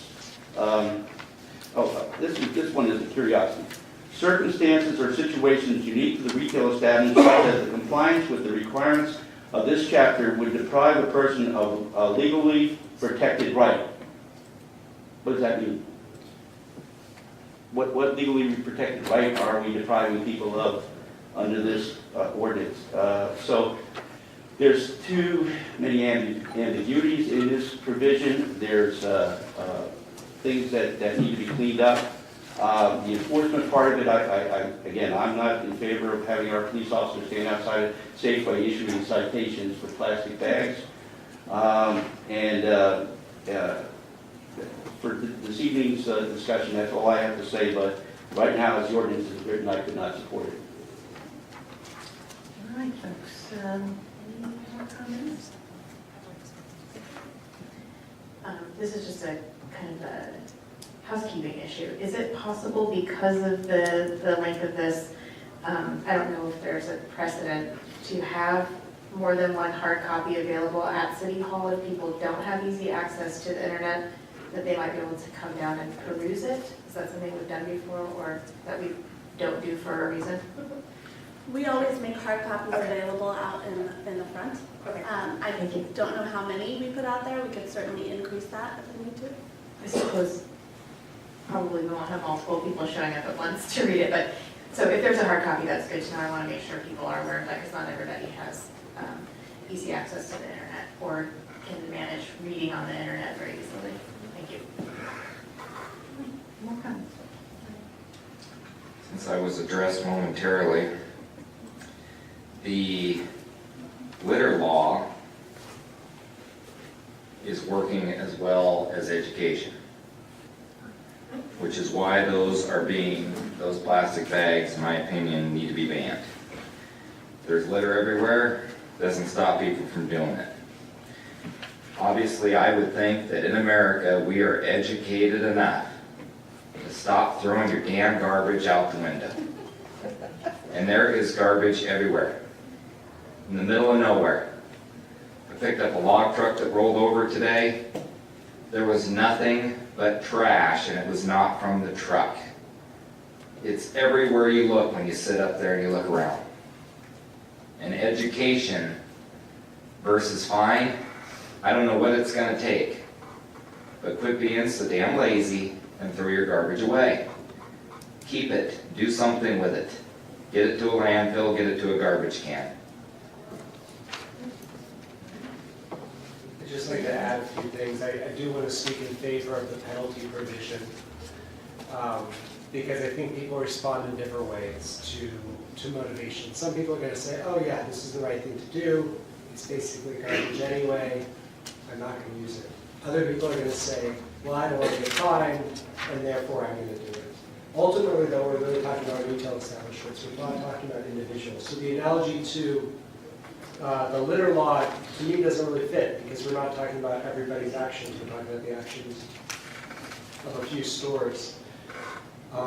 So I like the penalty provision. I'd like to see that in there so that there are a variety of tools. As Councilmember Kidd pointed out, we don't imagine this being something that's going to be, heavily enforced. And, if you look through the Fort Angeles Municipal Code, there's a lot of stuff in there that you're like, wow, that's, has that ever been enforced? But that doesn't mean that we shouldn't have it in there, because it can be used as a motivational tool for people, which is ultimately what this is. In terms of the process for getting a revised version out, I'd like to ask if it would be possible to get a new draft out earlier than the next council packet, and maybe send it out as a city alert. And if people are not on the system, there's an email system that the city has that it's fairly low traffic and it's fairly informative. So you just get email notices when there's a new announcement. You can choose if you want to see the bids for contractors or if you want to see the city council meeting, that sort of thing. But it could go out in that system. That will give us more time, both as a council and as a public, more time for the opportunity for citizen vetting of the revised version of it, because there have been a number of good suggestions made today, and I think it would be valuable for us to consider those over a more extended time than just kind of Wednesday, Thursday to the next meeting, if that's possible. So one, just quick comments. We don't have to succumb to false dichotomies. We can educate people on reducing their personal consumption of plastics and also make reasonable legislation that nudges people in the right direction. And with regard to that word that I just used, I heard a couple other people use it, nudge. This is kind of what I talked about corporate activity before. Corporations are in many ways very good at understanding human psychology, understanding marketing, and understanding what nudges people's behavior in ways that makes profits for them, which is reasonable. Government is often not very good at this. And this is something, the man that just won the Nobel Prize for Economics, Richard Thaler, was recognized for behavioral economics work that he did a while back in how do you craft policies and legislation that nudge people in directions that are, I don't know what the right word is, but that provide beneficial actions for everyone, beneficial outcomes for everyone. And so this is small work. This is not a huge, this is not an action that the government's taking that is forcing you to change everything about your life. This is just trying to make small nudges that make behaviors that are beneficial, that provide beneficial outcomes for everyone. And so, like with regards to litter ordinances that the state has or that other municipalities have, in many ways, the reasons that those laws don't seem to work in a lot of cases is because there is an art to how you write legislation. There's an art to how you do this that can provide more consistent, better outcomes. And sometimes it means that you have to do small more things, low-hanging fruit, but I do think that will matter in the long run. All right, folks. So just to kind of wrap it up, I do know that from my standpoint, I totally support this, and I do agree we need some cleanup. So, and as to the penalties, are you guys going to need kind of a consensus of who's supporting what for the so for the penalty, the $250 penalty, I guess show of hands potentially, is that what would be helpful? I'd like to discuss it more if we're going to do that. Me too. Okay, so, because you want some consensus to know which way to go with this ordinance, right? Well, at least on the principles that you want to be included. For instance, you can have an ordinance, but if you don't include some enforcement mechanism, it's, well, we don't have any way to enforce it. There's got to be something like a penalty or some method to enforce it if you're going to have an ordinance. Now, from a practical standpoint, if this were enforced, I can tell you that we at the legal department would follow the lead of many, many other jurisdictions and say, it is announced to the stores in town, okay, this is now the law of Port Angeles. You have to adjust to it, but we're going to give you time to adjust it. So we're not going to be, we would not go out the day the ordinance becomes effective and see who has plastic bags and write them a $250 ticket. We wouldn't do that. We would give ample time for them the stores to comply with this. We want compliance. We don't want to fine anyone. We just want them to comply. So we would, and that's what other jurisdictions have done. We would do the same thing. But there needs to be some mechanism for enforcement. So that's the kind of principle that I would use. Yeah, and with regard to those, like I appreciate that explanation. There are certain penalties and fines that the city levies that do collect revenue for us. I would hope that we would collect zero revenue for this particular penalty, And there is a value in putting kind of a high sticker price on a fine like this because it just ensures more compliance. So I would hope that we would never collect a fine on this. I would hope that we would seek compliance, provide ample time like you stated. But I do think there should be a penalty on the paper.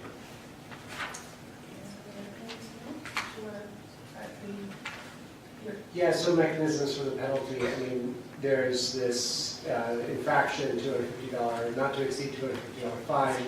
There's also the city attorney may seek legal, injunctive, or other equitable way to enforce this chapter. We really don't want to be going to court to enforce this. And so if we take out that infraction provision and we're dealing with somebody who's very obstinately not complying with this, and we're talking about probably a multi-year effort, just like many of our other code enforcement issues, we'd be looking at a very costly process for the city to eventually enforce it by going to court. The alternative is an infraction, which I think is going to make those people say, yeah, this is something that's worth following. And I would support the penalties the way they're written. Anybody else support the penalties the way they're written? I do with the explanation for it. I understand the rationale behind it, so thank you. I agree. No, I do not support threatening, penalizing our businesses, our grocery stores, our retailers. We really need to be business friendly. This is going the wrong direction. With all respect, Councilmember Kidd, we do that all the time.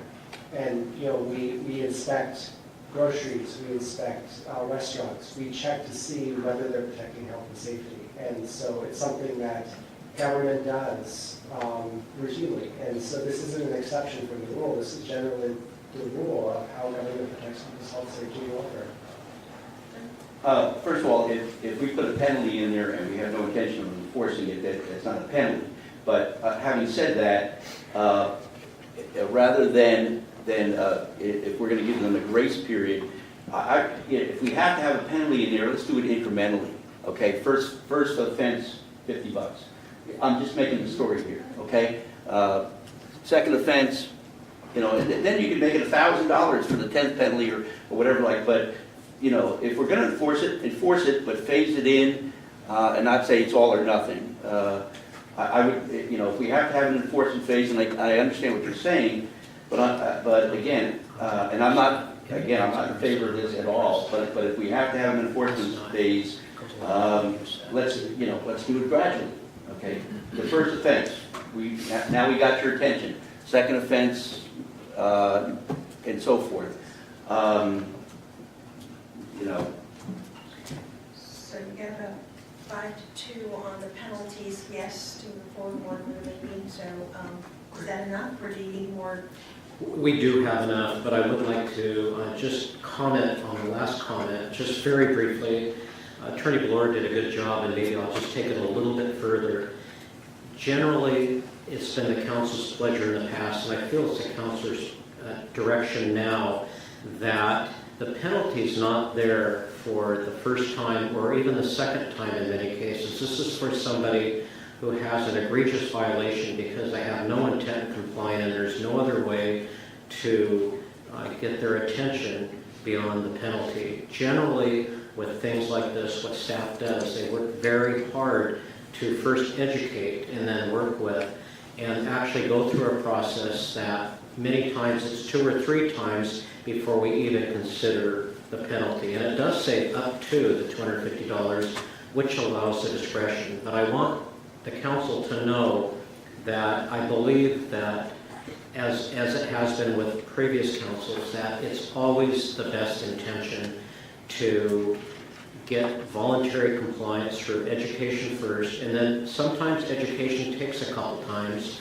and then through a process that can lead up to the fine or the penalty, but that generally doesn't happen. I mean, by the time you get to that, it's because there's no other way to deal with it. And I would like, I guess, the clarification that the produce bags, the green bags are there. Looking into the credit, that was really a good point that was brought up. Actually, I'm interested in hearing more about that, because that was one of the provisions that what I consider to be an orphan provision. It was intended to come out because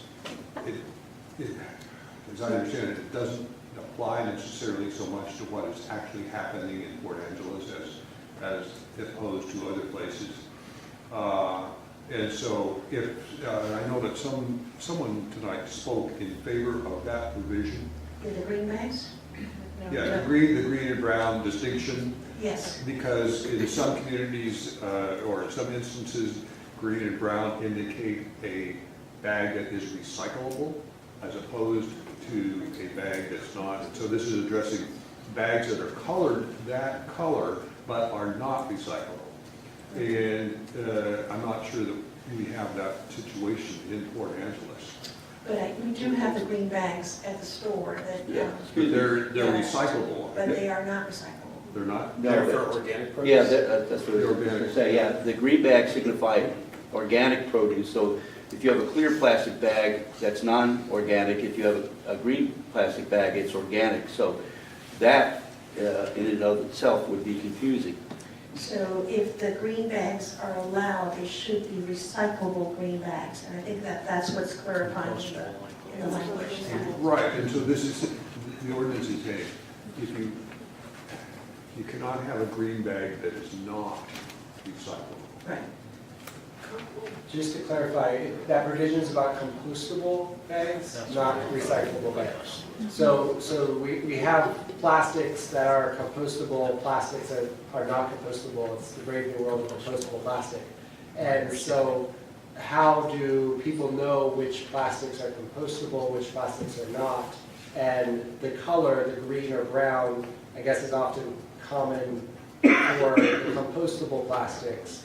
But the issue becomes then there's green, non-compostable plastic bags, which if they're ended up in the compost, it's a mess in the compost. So the issue is, I mean, this is one of those great examples of where the state should regulate this so that it's uniform throughout the state. But in this case, we're basically doing it at the local level of saying only non-compostable bags can be tinted, shall provide non-compostable plastic fill bags tinted green or brown for customers. So if it's not compostable, it can't be green or brown. If it is compostable, it can be green or brown. I think I got that right. People are nodding, okay. So that needs to be really clear. Well, and then someone tonight spoke that there was another type of bag to be added to that category. Oh, so that it just includes produce, because the produce issue is that they do have green bags that are not compostable. And so the produce bags that are green need to be compostable.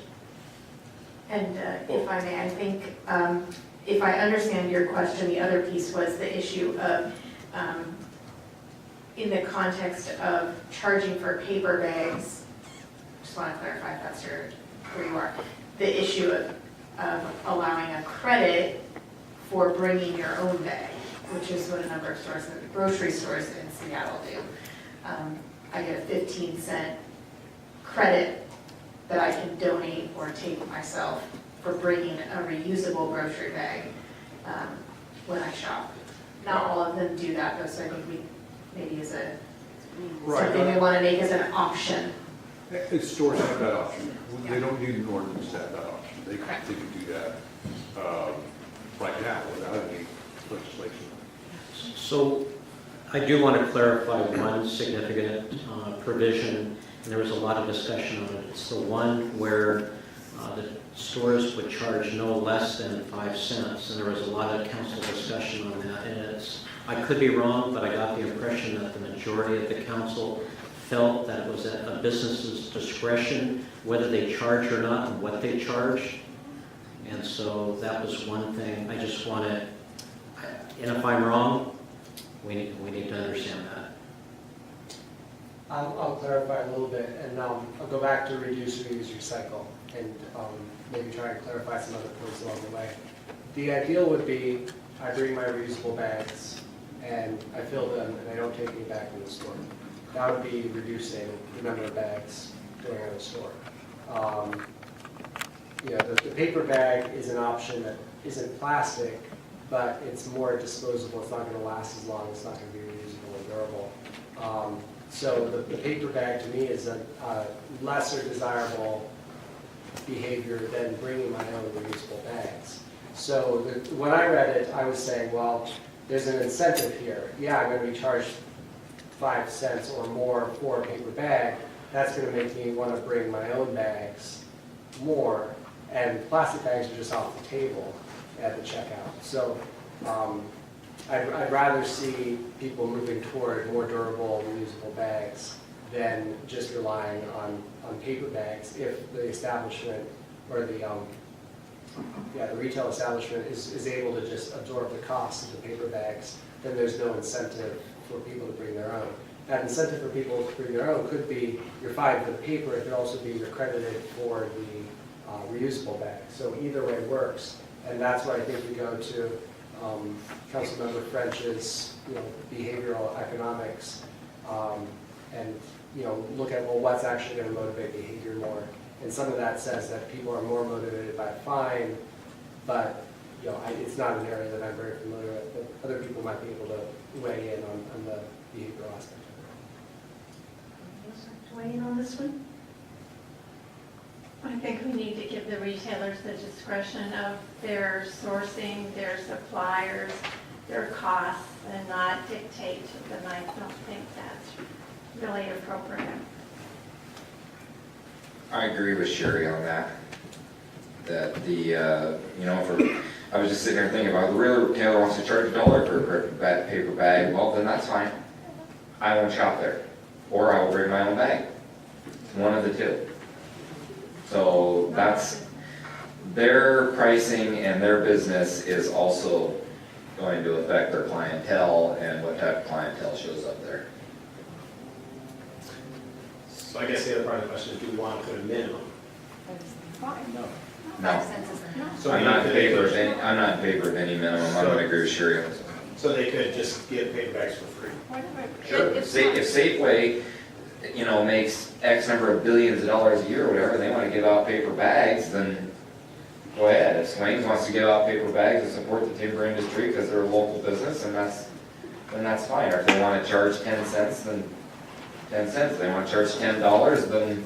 Yeah, that's totally reasonable. I would think this would be an area we might want to reach out to some of our local stores and ask the store managers if they have input, because there might be other issues in the market that they have expertise on that might be relevant to what we're doing. Because if we're going to be respectful of business community, which I totally agree with, we might be able to get their input and find out what they think for that provision.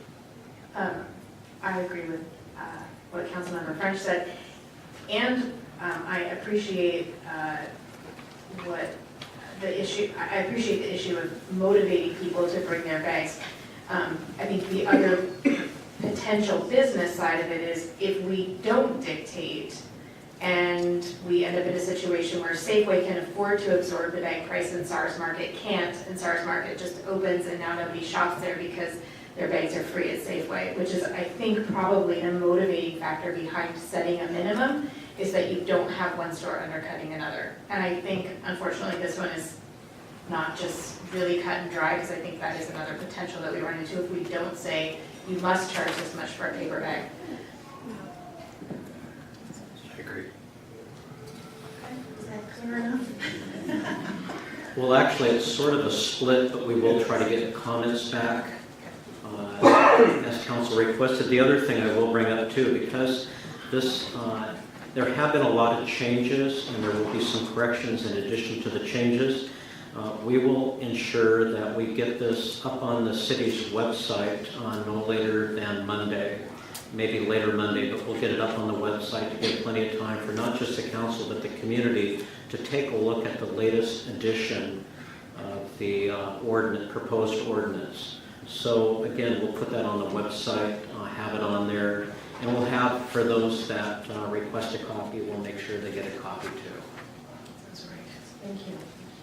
All right, so I think that kind of wraps our discussion here. So I'll read the ordinance, an ordinance of the City of Port Angeles, Washington, creating a new single-use carry-out bag policy, Chapter 5.95 of the Port Angeles Municipal Code.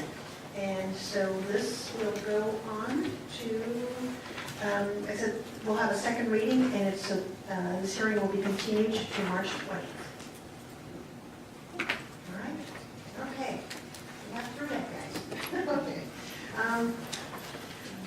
Does everybody want a break, a 5-minute break? Let's take a 5-minute break, guys. Okay. I'll be back here at 8:05.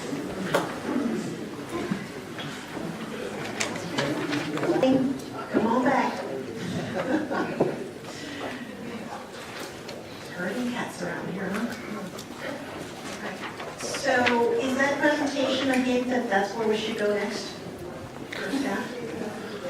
I was just warming up the projector. Okay. Is there a specific order that would help the folks in the audience? That staff have any recommendation, or should we just follow the order we have?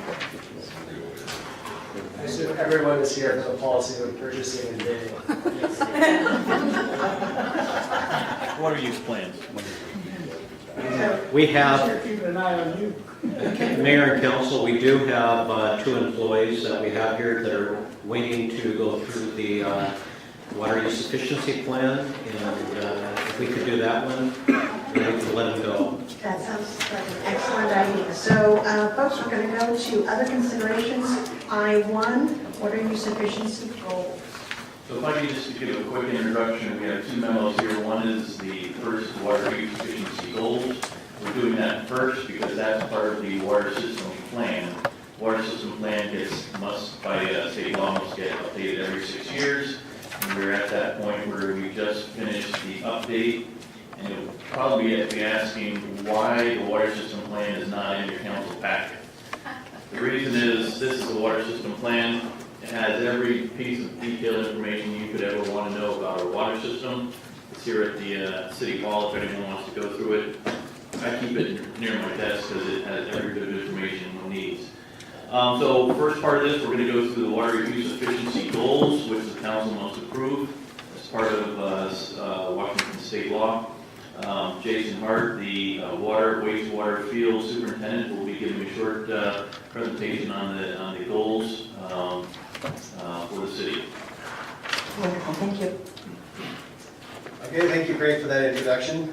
So a lot has been talked about tonight about environmental stewardship, right? So we're going to continue that conversation at least a little bit, but we're going to switch from plastics over to water, and namely the water use efficiency program that we have here at the city. So like Craig said, we are in the process of updating that, and that process includes public comment and city council approval. So before we get into our goals, we'll talk a little bit about the history of this program. In 2003, the state updated its water laws, and a portion of that update included requiring municipalities and other purveyors that supply water to their citizens to incorporate some kind of water conservation measures. It wasn't very detailed, so in 2007 they provided more guidance on what they were expecting in terms of the water use efficiency rule. The city became compliant with that rule later that year in 2007. A couple aspects of the water use efficiency program. First of all, a forum is required. Public input is required. This isn't something that is done behind closed doors. And we've received, the first go around, we actually received very intuitive and wonderful comments that we actually incorporated into our goals. So it's a very important aspect of getting this done. These goals need final approval by City Council. The goals have to be measurable, they have to have a deadline. One of the big ones on here is achieving a 10% or less water loss in our distribution system. And I'll talk a little bit more about that in a little bit. Every year we report to the Department of Health about how our goals are doing. And every 6 years, or whenever we update our water system plan, we are required to update our goals. So we have 2 goals. We have a supply side goal and we have a demand side goal. The supply side goal has everything to do from where we get our water. That's at the Elwha River. And the demand side goal, has everything to do with public, what's the word I'm looking for? Public consumption. Thank you. We're trying to help our citizens to want to use less. So that's our demand side goal. Back in 2007, we set our demand side goal as the water utility will implement a program intended to achieve a 0.2% reduction in customer consumption per capita per year through established conservation measures.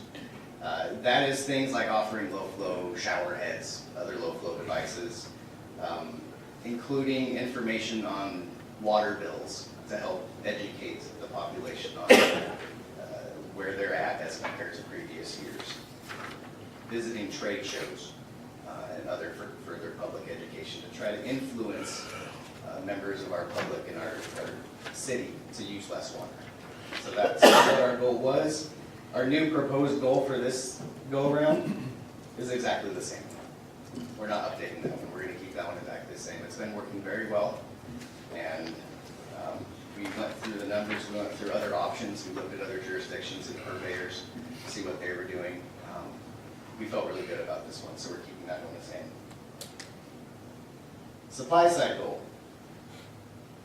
How do we get our water to our customers? In 2007, we had a goal to implement a program intended to achieve a 1% reduction in distribution water loss per year. In 2007, our distribution system water loss was about 21%. And how do we account for that? The water that comes out of the water treatment plant is metered, and the water that goes into our customers is metered. Whatever difference that is our water loss. So we were losing 21%, a fifth of all the water we were producing. We wanted to reduce that by 1% every year.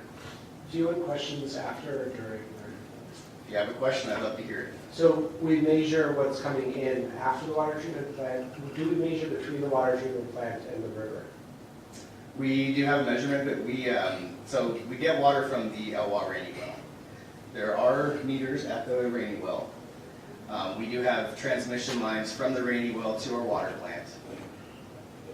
So we do track the water coming out of the well and going into our water plant.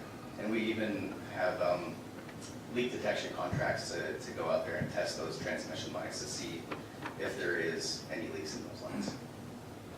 So then we're not measuring from the river to the consumers, we're measuring from the plant to the consumers. The water distribution loss number is from the plant to the consumers. Water that we're processing, that we're cleaning, that we're making good, whatever that water loss is from the plant to our consumers. If I can add, the pipe that goes from the rainy well on the Elwha to the water plant, the transmission line, is huge.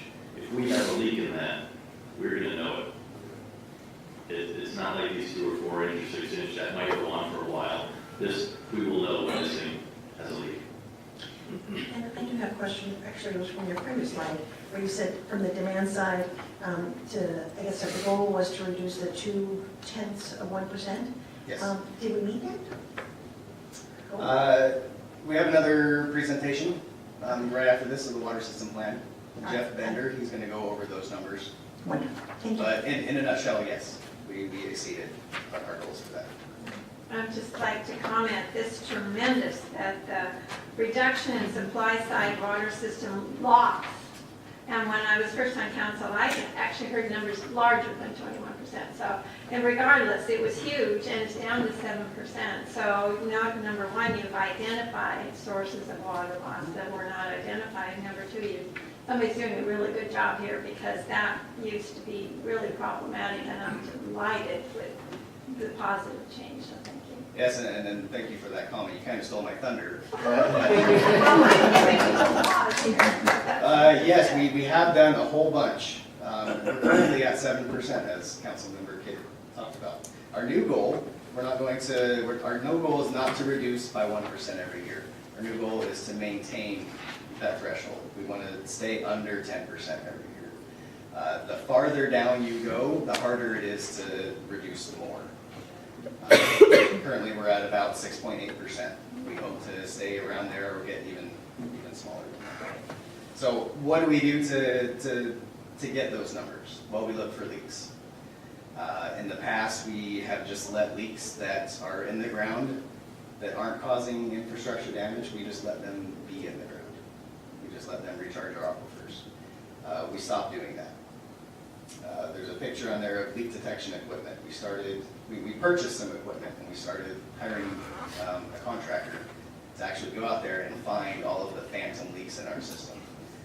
Every year they find 10 to 20 leaks that we have no idea that are even there. We've updated our water meters. We used to have a majority of our meters in the ground that were installed back in the 70s and 80s. Whenever a meter fails, it fails in the direction of the consumer, as in it goes, the efficiency of the meter goes down. When we first put them in the ground, they're about 99% efficient. And over the years, they become less and less efficient. So just by replacing the meter itself, we're accounting for water that was actually used, not lost, but we didn't know about it because the meter was bad. I had one of those and I was a little surprised.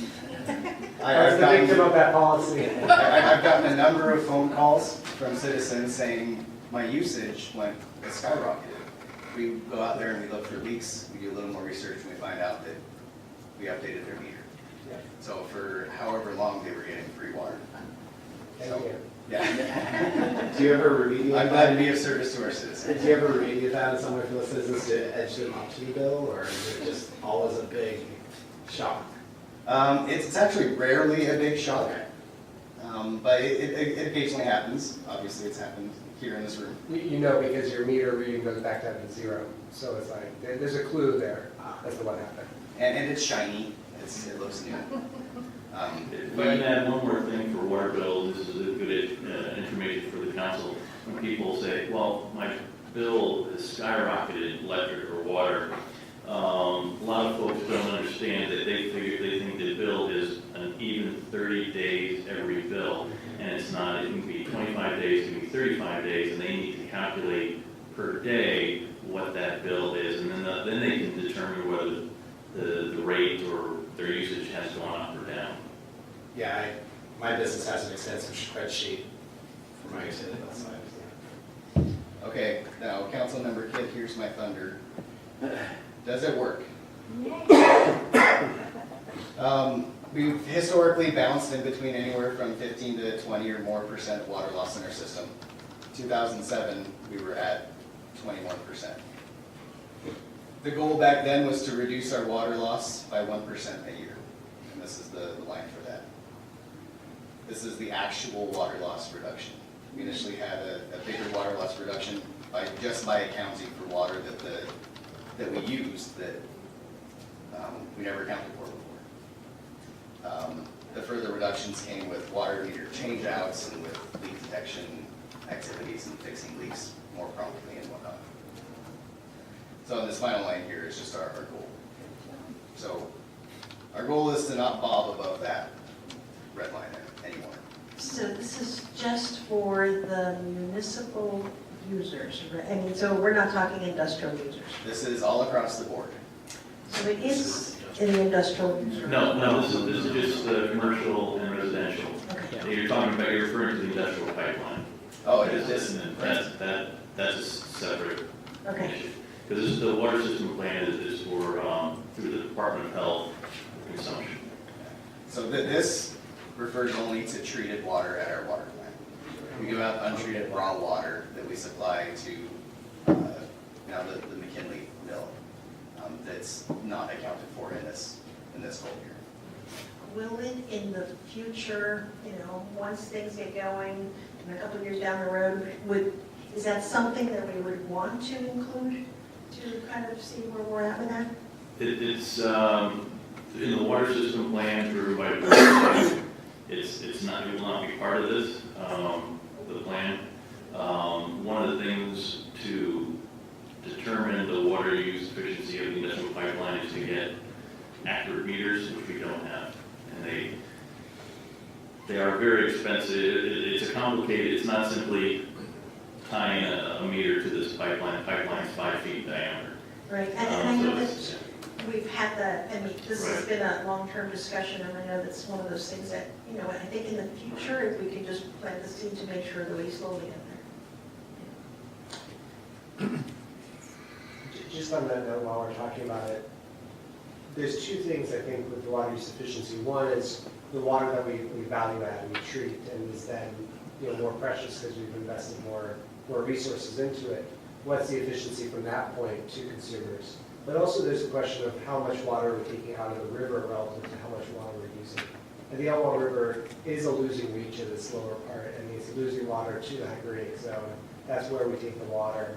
It does get low flow in the summer, and predictions of the future summer snowpack issues, the precipitation issues is that we're going to see lower flow in that river. And so I think it is important that we start to measure not just, you know, the treated water and how much we're using, but how much are we taking from the river and how much we're using, just so that we have a sense of what's going on there, you know, from its point of origin. I know that's not part of the plan now, but I'd like to see that direction in the future. And when we do have drought conditions, we are in very close contract with the Lower Elwha Clallam tribe, making sure they're in agreement with what we're doing, because at the same time there's low flow, at the same time August hot warms up the water, which is also bad for fish. So we have a confluence of troubling issues with the river for the continuation of the salmon.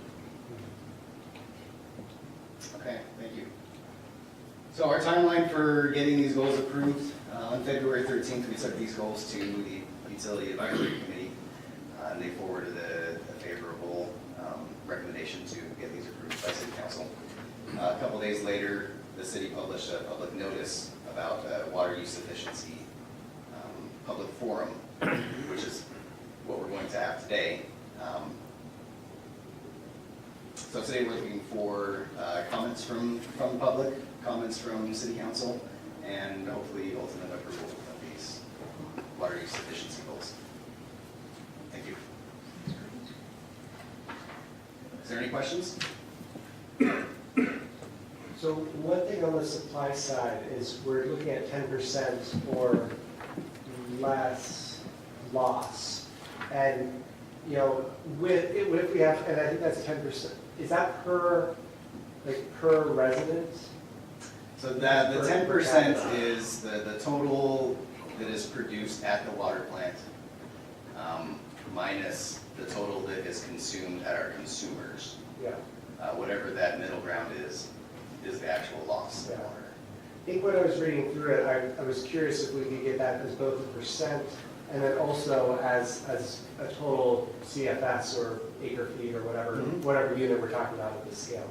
And so that we can see not only is the percentage going, you know, what's the percentage doing, you know, ideally our goal is 10% or less, but also just to know a total volume, are we losing more or less? Because as population changes in the city, that percentage amount might fluctuate as well. It'd be something just from a data perspective I'd be interested in knowing. And I guess as you're talking about it from a data perspective, whether in the long term, is it like a level of service per residential area or for different areas with them? Because I know that at some point we're going to get to the level of service for the water. You know, how much water should we try to, you know, what's our goal? And I know it's going to vary from household to household, but maybe whether it's residential versus commercial, versus, you know, as to the use of water and whether we try to put a guideline out there. Yeah, so referring back to the comp plan and discussion of levels of service for utilities and, you know, reducing the water loss per year is definitely a level of service. But then there's balance of what level of service at what cost. Because you can increase your level of service by having a crew just out there all the time doing leak detection, another crew just doing repairs, and more contractors replacing all our 60-year-old pipe. But a balance that we need to figure out. It is, and I do appreciate, even though we are below, keeping it at 10%, because it is a cost issue. So, and that is one of those things that really help council here to understand budget-wise, how much money do we need to put towards the water utilities to make sure that we meet our level of service as best we can within our budget. So yeah, so we appreciate that. Thank you. Anybody else?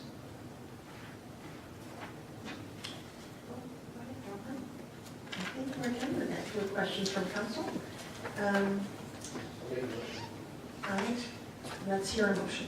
I move to approve the water supply and water demand goals for the city's 2018 to 2024 water use efficiency program as outlined in the proposed updated water system plan.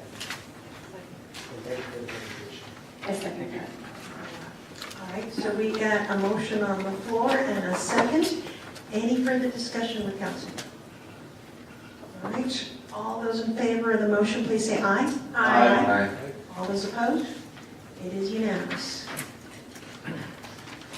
Okay, with that, now that we have the water use efficiency goals approved, we can go into the next step, which is approving the water system plan.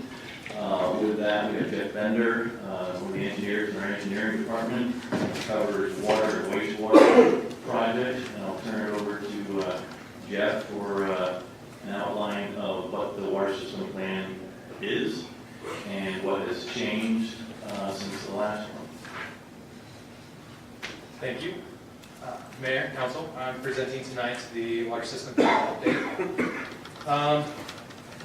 In the presentation, we're going to kind of go over this brief outline. We'll talk about the requirements, briefly discuss the elements of the plan, significant changes to this update.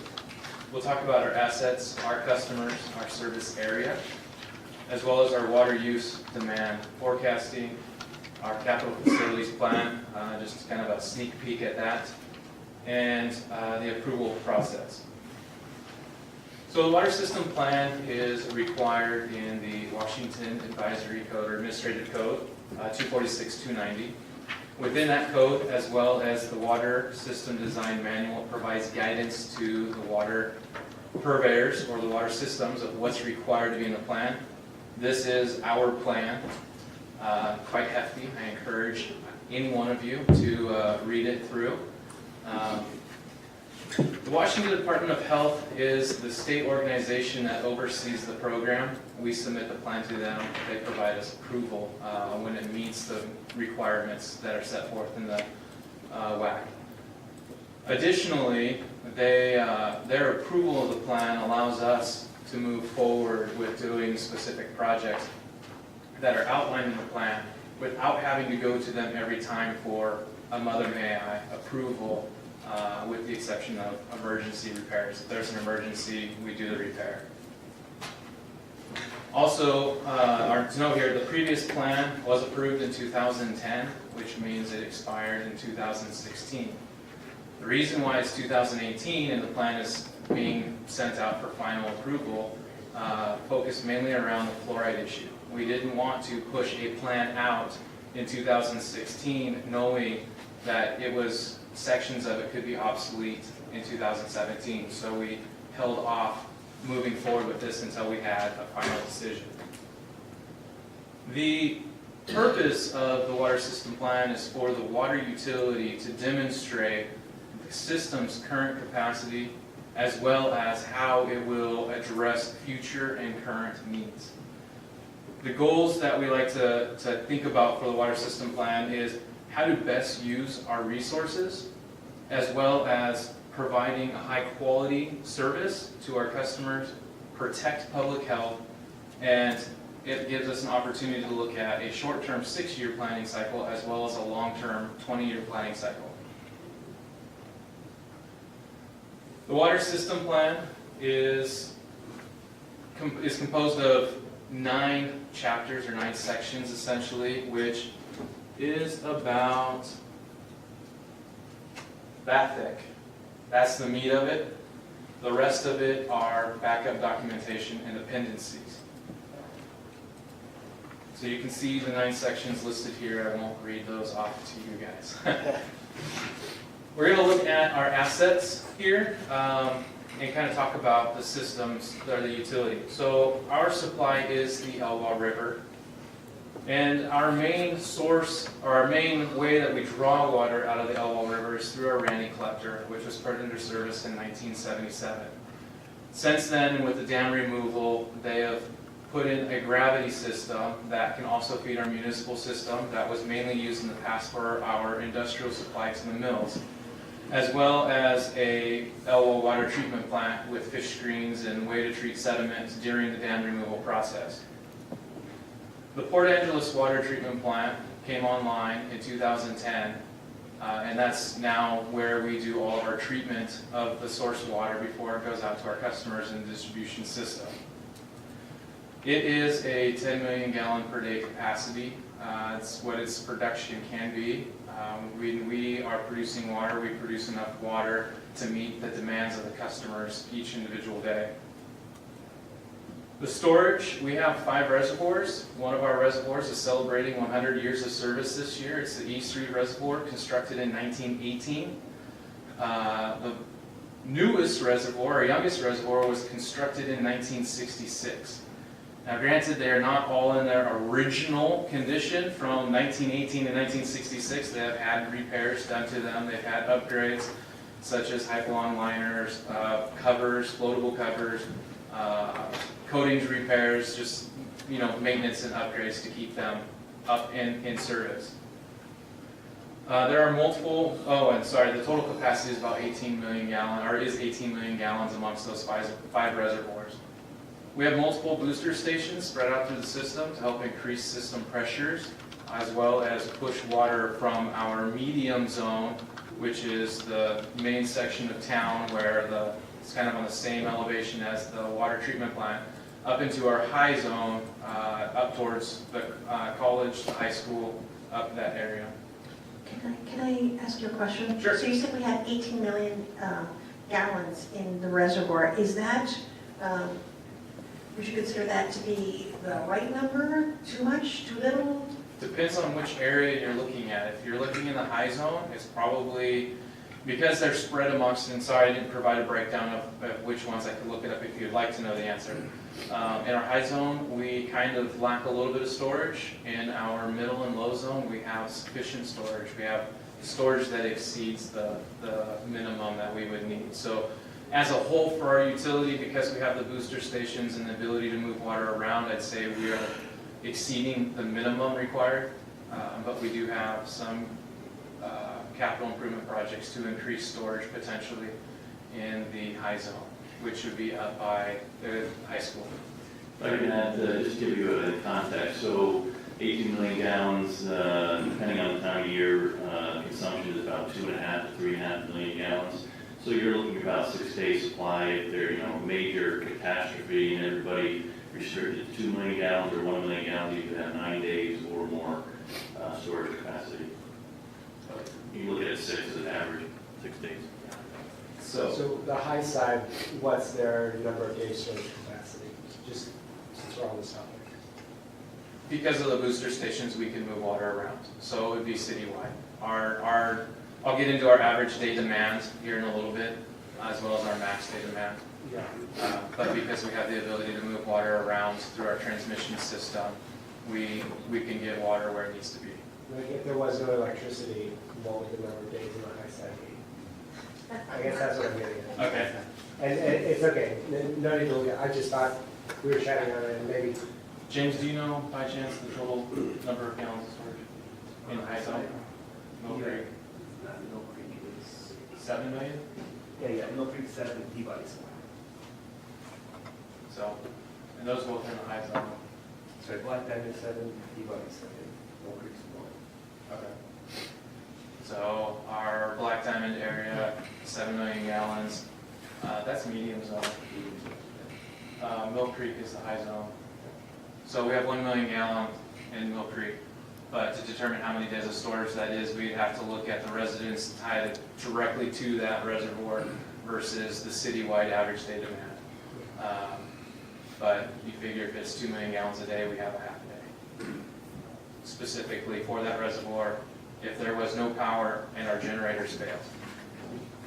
So And kind of on the same topic, is it likely that any of those reservoirs would survive a medium-sized earthquake? I am not a structural engineer. I've not seen any structural engineering reports on those, so I couldn't venture to even guess. Just guessing on their age, I'm not optimistic. Yeah, so reservoirs would be one problem, our 60, 70-year-old piping would be the other problem that could drain extremely quickly. Yeah. Thanks for fielding those off the top of your head. If you're Sure. Now you know what we're problem. thinking. Yes, no problem. Moving on, our distribution system has about 1 million feet of pipe, 200 miles. Of that million feet of pipe, 89,000 of that is 20 inches or larger, which is 8.5%. So we have a lot of small pipes and a little bit of large pipes, which is mainly our transmission system to move water throughout the area.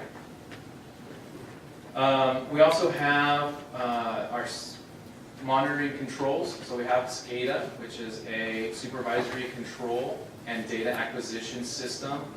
And at 10 of our sites, we have RTUs, which are remote telemetry units. They all talk into the same system. They report back to a computer at the water treatment plant. That allows our operations staff to maintain and manage the system, kind of see what our levels are, watch our flows, our reservoir levels, chemical dosing, pump rates, everything from the water treatment plant. And we can kind of identify potential issues by being able to monitor from that location. So having a SCADA and the remote telemetry units is an extreme benefit to our operators. Looking at our retail, our customers, and our service areas. So within our service area, our retail service area is the city limits of Port Angeles as they are today, with some exceptions. So there are areas in our city limits that we do not have water infrastructure to provide water to the customers. They then get their water from adjacent purveyors such as PUD and Dry Creek. Now, it also goes the other way. There are areas outside of the city limits that adjacent purveyors do not have any infrastructure in the ground to provide water, so we provide water to them, and it's within PUD service area, Dry Creek, and Black Diamond. So it's almost a 50-50 split on how many we provide versus how many they provide. It's pretty close. Does our system go outside of the urban growth area? We have, in some cases, some infrastructure within some of the urban growth areas, but not very far. So with that, our future retail service would be our urban growth areas. So some of the CFPs on our list that I have classified as water main extensions include water main extensions into those urban growth areas when they become annexed, so that we can provide water to those customers in those areas. Then we have a wholesale water service area. That's with PUD. We've got 2 points of connections with PUD, one near Gulf Coast Road and one on Baker Street. We wholesale water to them to be able to provide customers in that area where they need the extra water. So you'll see here I'm calling out for 2015. That was our cutoff year for this plan update because 2015 was 100% when the old plan would expire. So looking at a snapshot of 2015, we had 6,962 residential customers. Commercial and industrial connections, we had 1,009, and I don't want the industrial on here to be confused with our industrial water for the mills. There are industry within the city limits where we don't have an industrial water line to go to them, so their industrial needs are serviced by our municipal water system. And then miscellaneous, we had 162 connections in 2015, irrigation connections, public facilities that we have that the city maintains, as well as the 2 from PUD. And we served approximately 19,000 customers. Our population was about 19,000 in 2015. So the significant changes to the water system plan.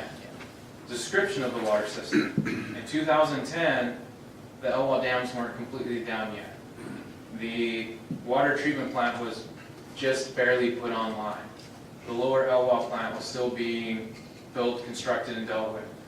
So there was a lot of black boxes, a lot of gray areas that we couldn't really incorporate into the 2010 plan that have been updated into this plan to kind of further describe those facilities and how they interact within our system and what they'll be used for. Fluoride removal was one of the bigger items that we had to modify within the plan. Now, because we don't dose fluoride in our water doesn't mean that fluoride is not mentioned in the plan. Because through 2016 August, we dosed fluoride. Because that still falls within this plan's update, we note in there that fluoride was used. It was used until August of 2016, waiting public vote on a ballot. And it also notes that the official results of the ballot showed that the public did not want fluoride, and that a council decision was made to completely remove the fluoride from the system, as well as surplus the aging equipment and facilities that needed to be replaced in the near future anyway. So those updates have been made to the plan. It does reflect the public's decision and vote, as well as council's actions that were made. A system analysis is done with every update for the most part. This is where, for us, we hired CH2M Hill to do the system analysis for us. They take our geodatabase out of GIS. They look at our system. They've been working on our plan since 1992, so they're very familiar with our water system. And they kind of analyze it. And from that analysis, it tells us where we may have issues with pressures or flows, and that identifies potential capital improvement projects that get put onto our CFP. The water system model that was used was calibration verified from a 2015 water meter or water hydrant flushing program that our operations crew did. So it was very helpful for CH2 to have that data to kind of verify that their model was fairly accurate. I'm sorry, can I interrupt you for just a little bit? Sure. When you're saying your system analysis, dealing with, what the changes that you might need to address, does it also look into what the system is at? I mean, so it's looking at the system as it's today. Does it look like what it might be 10 years down? Is it looking at for the future of what we're going to need capital facilities wise? So the model, we look at what it is today, what the system is in the ground. Obviously, we know that, and if you read through the plan, you'll see in there in some of the exhibits and charts that they identify one of the capital facilities plans that we have on the list is the water main extension near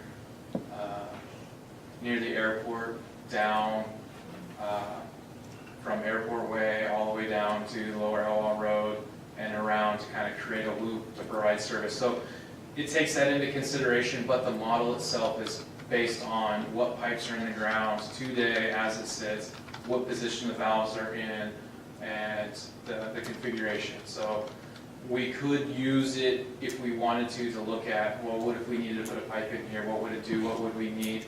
It has that availability, but for the purposes of this plan, we don't do that. Okay, because I know that I think it's one of the things that I would love to see the different departments working together with this as to residential areas. How many residential areas? Right now, there's just some lands. Do they have water? Do they not have water? And so planning so that all of these things work together. Okay.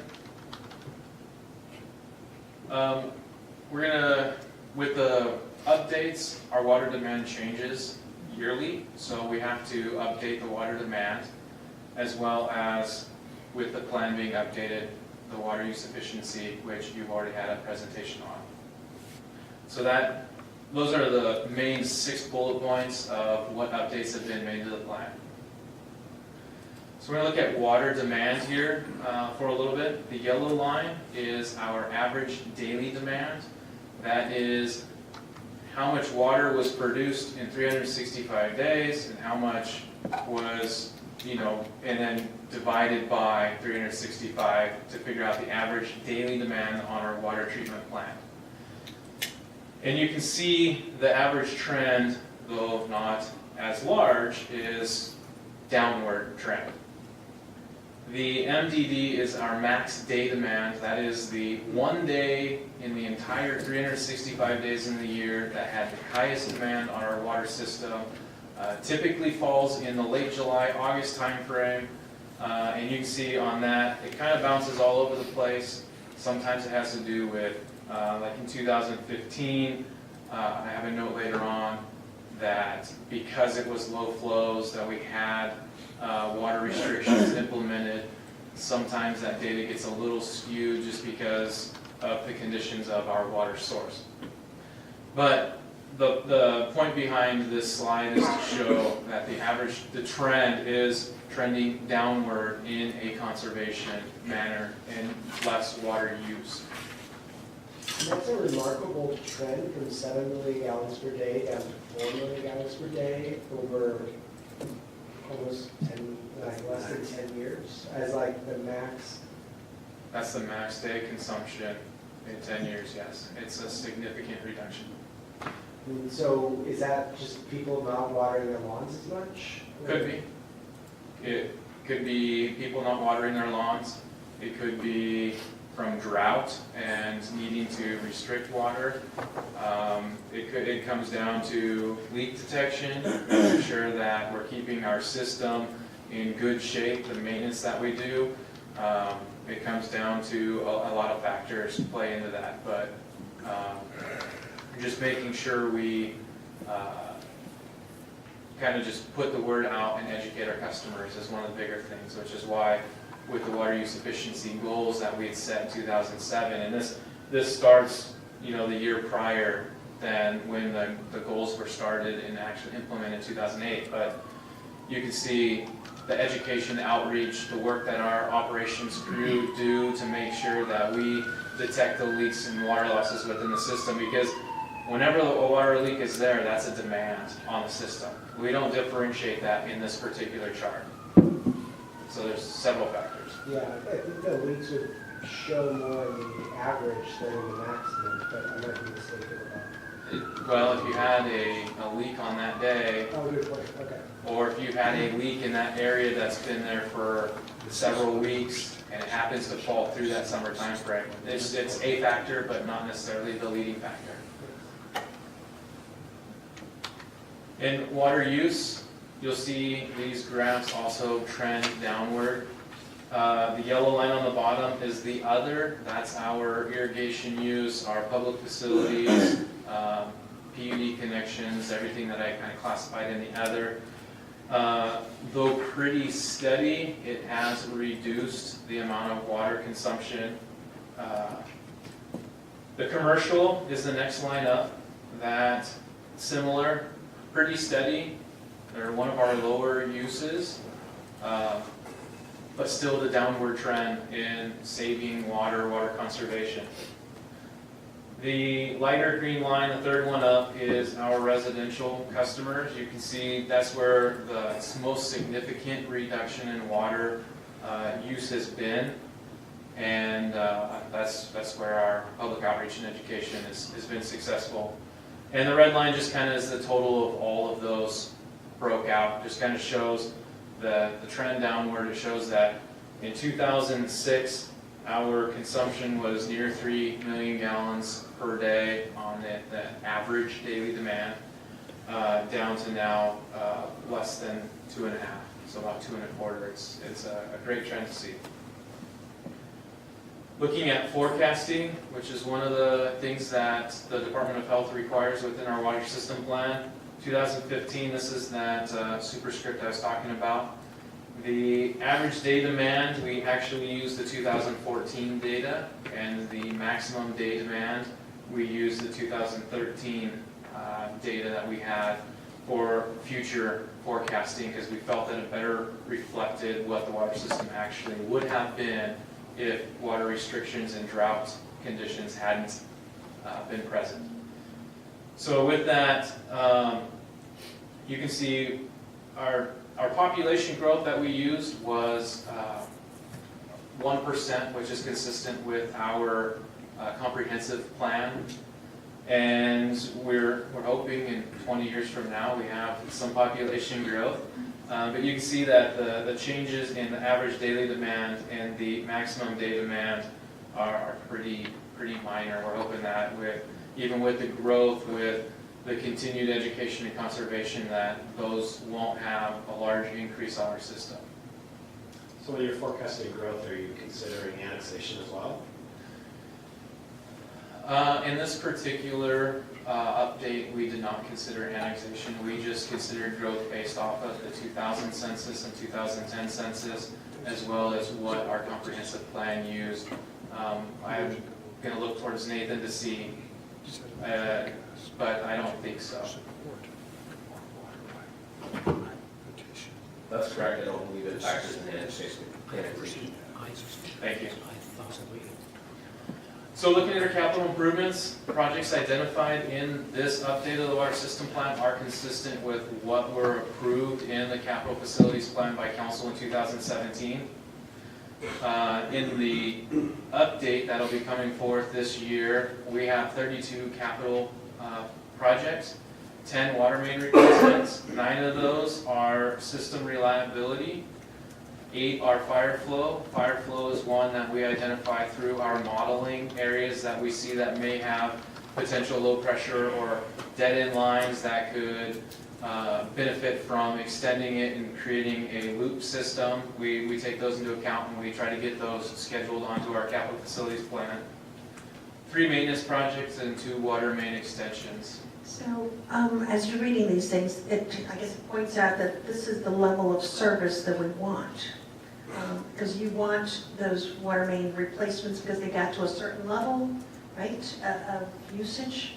So is there, I guess as we're trying to create our level of service, it seems that it's useful to know that what decision you made to decide that that water main needed replacement is actually the level of service decision, right? Well, we look at lots of what the material the pipe's made of, how often it's breaking, how old it is, all that gets factored into which pipes we choose to replace. Right, but that's what I'm saying is that is the decision of the level of service that we're willing to live with or not willing to live with. And so therefore, as you're going through this, it's actually just documenting those decisions because it establishes your level of service that we've decided that pipe's too old. So now we are going to change it. So, well, one of the things that really is driving level of service is keeping the rates down. I mean, that's really the factor is what capital projects we can execute without increasing rates. That's what we're looking at. Well, and at the same time though, and I'm saying this not having read the plan, so I might be saying this ignorantly, but sometimes we replace a pipe just to provide the same amount of flow through it, but we actually haven't provided the infrastructure to build out in that area of our city. And so those decisions of, okay, we're going to go in and we're going to replace, a 6-inch pipe with a 6-inch pipe, when really we need a 10-inch pipe in order to deliver the amount of water for that area. I think that to me is the level of service question, and I might be missing what Mayor Roach's point is, but it is a question of policy at some point. right. So just to further complicate it a little bit, but we really need to move on because there is a little bit more information. But the best way I can describe it is a combination of a lot of things. And what Director Fulton brought up was obviously the consideration is financial. We work within our means to a certain extent. But when you say levels of service, it is, what level of service are we providing based on extensions and covering our area, but it's also reliability. So we start looking at pipes for replacement. We can talk about all the technical stuff, but the bottom line is we're replacing because if we thought they would last the next 20 years, even though they're old, likely we wouldn't replace them. We're replacing them because we've had multiple breaks in that area and we We know that they're likely going to break again, so we want to go ahead and replace the pipes before we have another break so we can maintain a reliable system. Or we know that type of pipe is prone to breaking, and I mean, there are a lot of factors that go in, but they're strategic factors to maintain a level of service that's based on reliability. And of course, we take into account price. And the other factor is too, which is very important to economic development, and that is ensuring that we're also extending our utilities so that we can support the growth that we want to support. No, and I appreciate that, and like I said, because we are going to go into the discussion about level of service, about all the different things, whether it's water, sewer, electric, and, at parks, available lands, green space, that kind of thing. So as you're giving this presentation, it's making me think about what are so if reliability of a pipe is what we're making our decision, we're making a decision to spend money, is because it hasn't met a certain level of service, because it's like, okay, it's breaking all the time, it's time to replace it. So that's where I'm coming from for that. We are going to look about level of service for a lot of these different things, because I know this is going to be a discussion that we will be having. So I appreciate this information, because like I said, you've made the decision based on something, and it's that something that's critical to understand the level of service. Thank you for the comments. I will note that these are not listed in any specific order other than our largest number of projects on the plan to the smallest number. And from a planning level cost, we have approximately $6.2 million of capital facilities improvements planned over the next 6 years.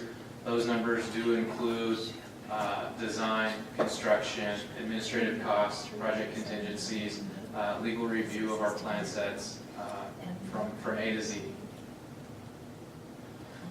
So looking at the approval process, our water system plan update has been submitted to all of our adjacent purveyors, including the County Department of Health, for review. That was in 2017. The Department of Health had their first review at the same time that our other water purveyors did, and we received comments back from the Department of Health in October, receiving 30 comments, many of them administrative. An example of that is there's no engineer stamp or signature provided, please provide one.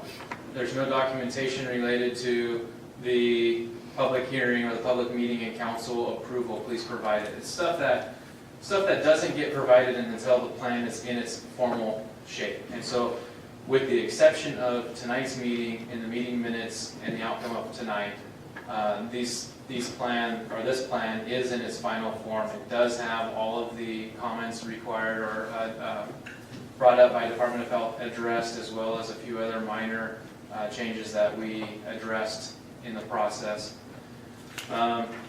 We received our SEPA review, our determination of non-significance, in August, on August 29th of 2017. We presented this to the Utility Advisory Committee on February 13th, and they forwarded a favorable recommendation to approve the plan. And tonight is the council approval and informational session for the public.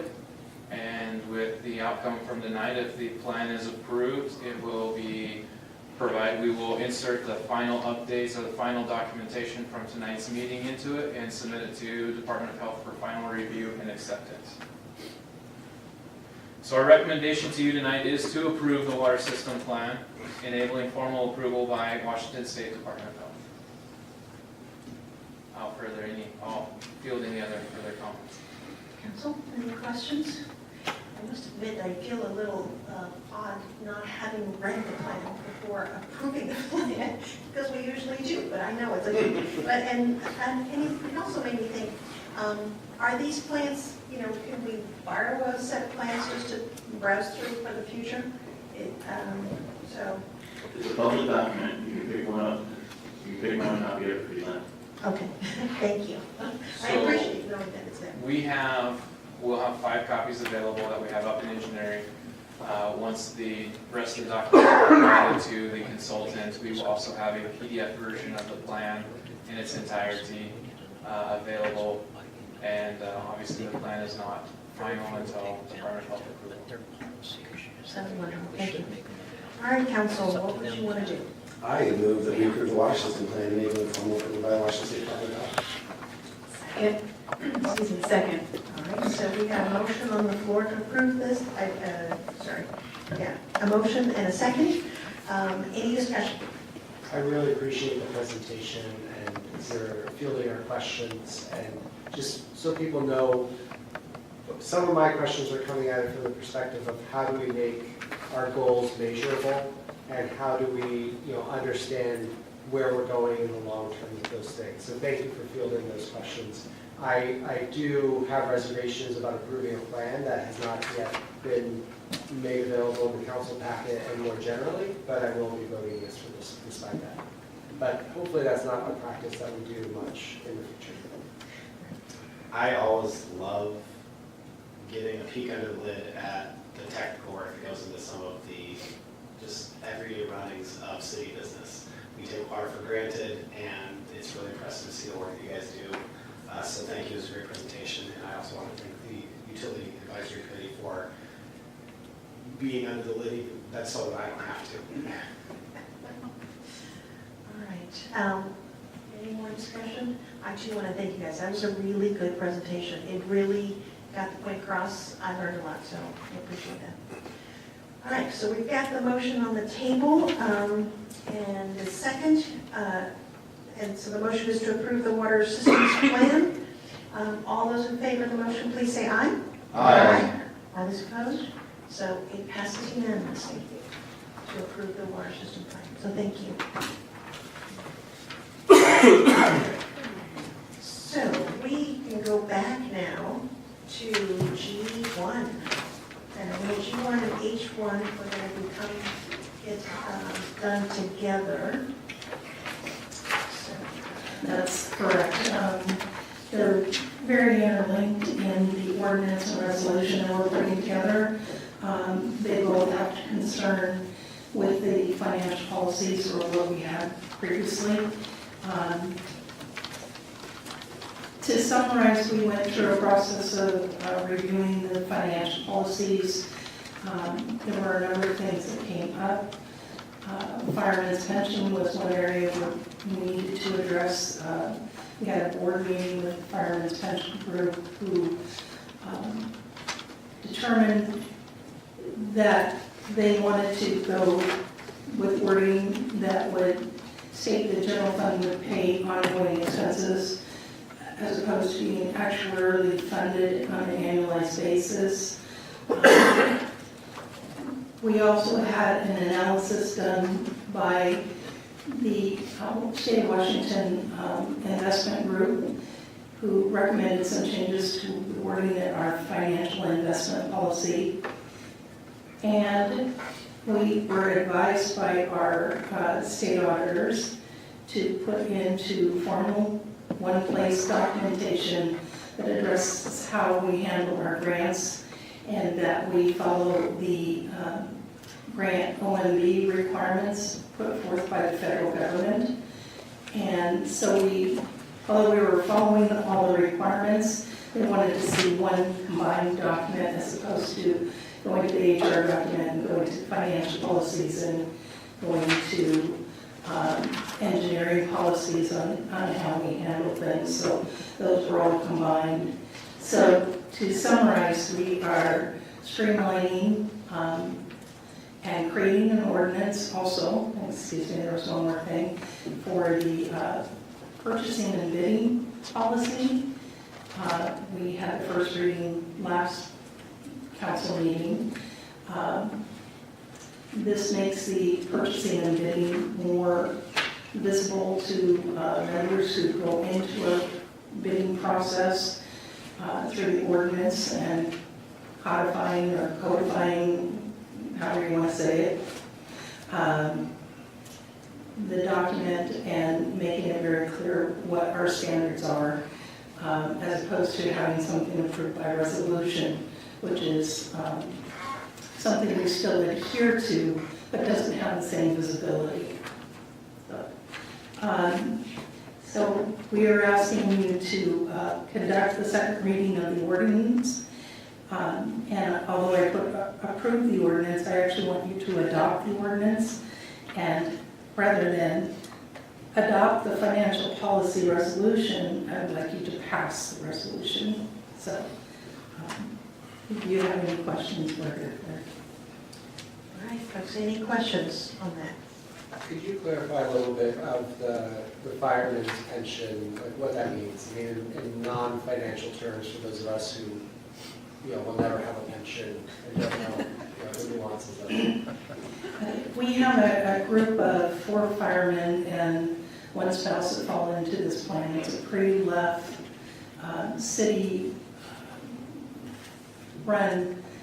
pension that the city has agreed to pay for all long-term care and also the difference between what the state provides for an increase on an annualized basis and what the city agreed to pay. If there's a difference, we pay the difference in their salary or their retirement benefit.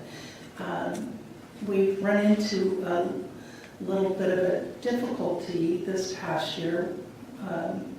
One of the members is in long-term care and is using more than we expected in any other previous actuarial.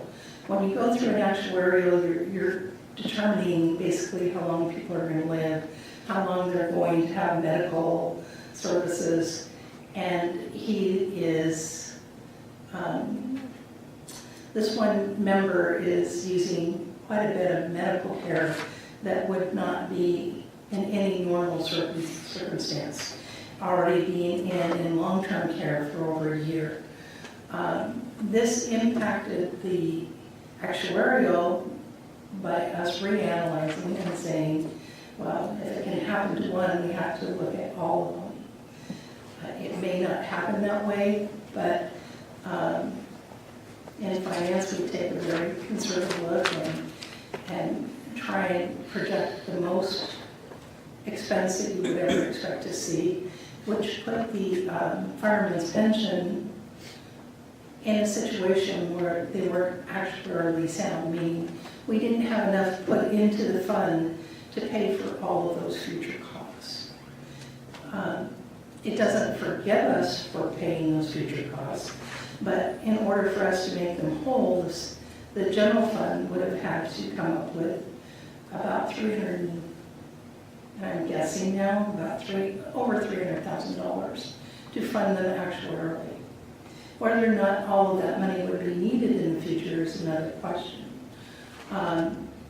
So the longer each of the members live, the more we can expect that gap to grow. It doesn't mean that this general fund is not going to pay when that fund is completely depleted. They have about $300,000 in it right now. But we aren't guaranteed. As with any actuarial, it's like budgeting. Sometimes it's your best estimate of what you think the future holds. So you have to estimate things like interest, differences in pay raises, and what medical costs are going to be. So when we had the discussion with the Fireman's Pension Board, they felt very comfortable with just taking the actuarial requirement out and allowing the general fund to pay as we go forward. Thank you so much for explaining that. Just one minor clarification, besides the fact that it was really a city recommendation for a financial best practice under the circumstances, but this is an older pension system that dates way back, and it's not something that the city agreed to do. It was a requirement of the city, and we're just carrying that forward. And so these are obligations we have based on a requirement from a very old pension system, and there are very few members in that pension system. Thank you. And I know I attended some of those meetings about that, and I was a little concerned that as healthcare continues to become more and more expensive, that some of those costs may end up coming out of the general fund once that fund gets depleted. And yes, the individual numbers are getting lower, but I know we could see a huge bite out of our general fund. We wish them a long life, but a healthy long life. Exactly, exactly. That's what we do, because otherwise we are in a big hole. All right, folks, so we are conducting the second reading of the ordinance, so let me read the ordinance. An ordinance of the City of Port Angeles, Washington, creating a new chapter 3.05, purchasing policies and procedures of the Port Angeles Municipal Code, providing procedures to be followed in approving purchase orders and signing checks. So, what do you guys want to do? I need a motion. Are we going to require 2 motions for this? We have two separate? Yes. Okay. So I move that we approve the ordinance as read. A second. Okay, so we need to adopt this ordinance. So, any more discussion on this one? All those in favor of the motion, please say aye. Aye. Any opposed? So the motion passes unanimously. So we adopted this motion, and now we're looking into the next one. I move that we adopt, this is page H1 or 115 in the PDF. I move that we adopt a resolution adopting the city's amended financial policy and rescinding resolution 10-14. Second? All right, so we've got a motion and a second. Any discussion on this one?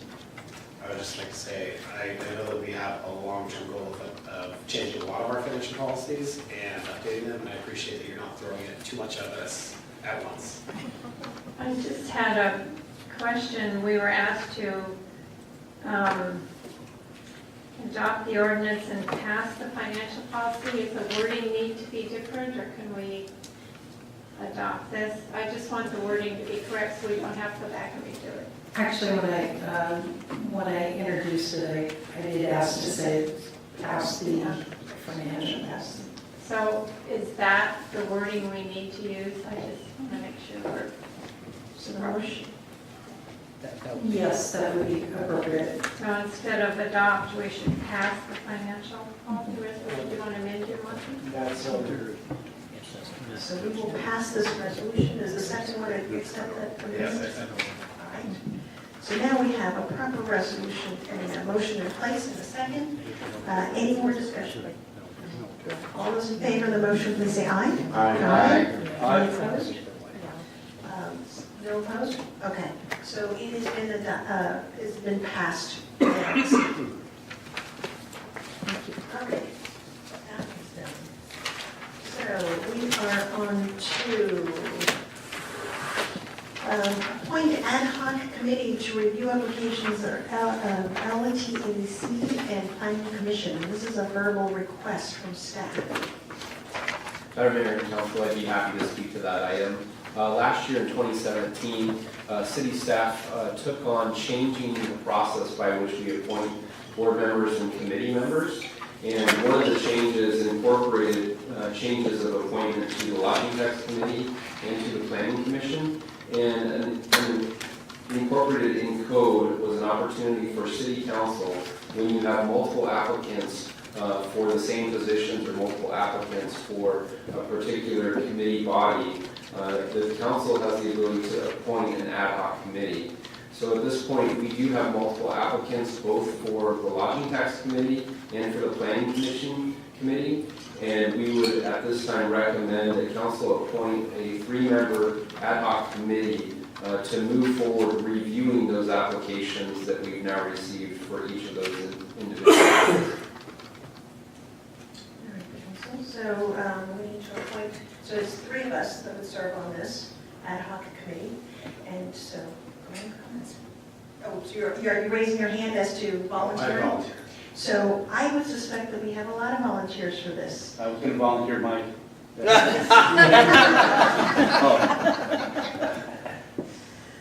All right, one of the things that I guess, and I gathered that we were going to have a lot of volunteers for this, so trying to figure out what's the best way to do this. And I would think that folks that already are involved with the lodging tax in any way already get a kind of say-so on this, so it may be best to give other folks a chance on this one.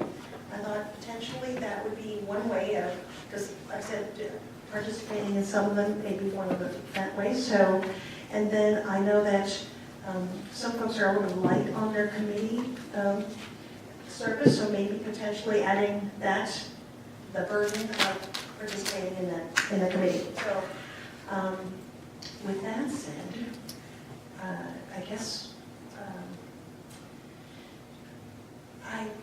here's what I think we should do. Because like I said, I know that we have multiple folks, so I will get to choose folks, if that is okay with you all, using those guidelines. Is everybody in favor on those guidelines? That seems reasonable. Okay. So, I guess I can, I know, Mike, you were a little bit light on committee work, so I thought we would appoint you to that committee. And then, I know, Lindsay, you have nothing to do whatsoever with the lodging tax. That's true. So I think, and so I'll serve on that committee as well. So if that works for you all, that would be the ad hoc committee. You guys in agreement with that? So Mike and Lindsay and who else? Okay. Are you guys, so that will be the ad hoc committee to review the applicants. That sounds good. Sorry. All right. Is that all that staff needs? Is that so that we'll set up a date in the future? That takes care of it for now, and then the committee will bring back a recommendation for council appointment of those positions. If I may just add, if you want to have a memo in the council, the upcoming council packet, you would want to make a decision prior to next Wednesday. Oh, as to when we'll meet? Okay. Yes. Well, you want to come to a recommendation for the council by next Wednesday if you want it to be in the March 20th council packet. When do we want to have those people appointed?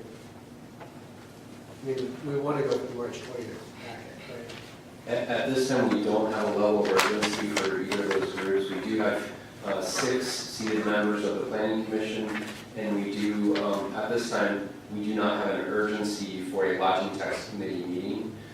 So we don't have a matter of urgency on this. However, we can accommodate whatever council's desire is on those appointments and when you'd like to have them move forward.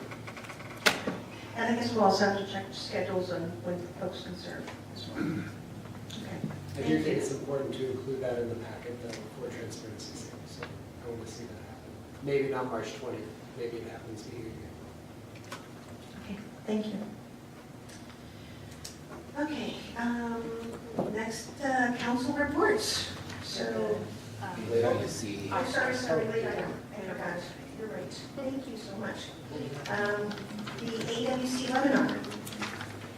So I introduced this, the Association of Washington Cities, or AWC, is having an elected officials essentials webinar series. It's 4 hours long in 4 parts, so an hour each. It's from 11:30 to 12:30, and AWC recommended considering just having the whole council be able to do this at one time.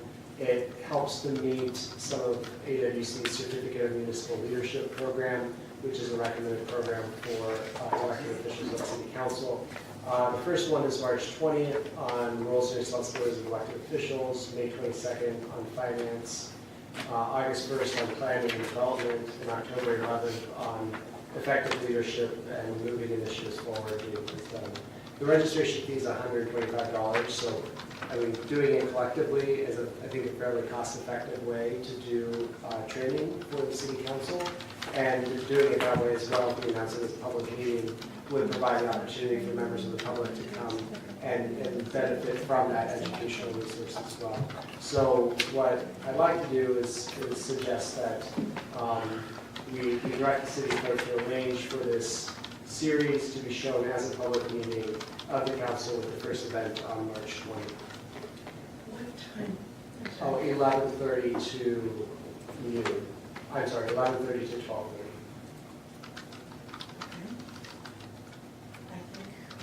Yeah, that sounds like an excellent plan. What day of the week is that? The first one falls on a city council meeting day.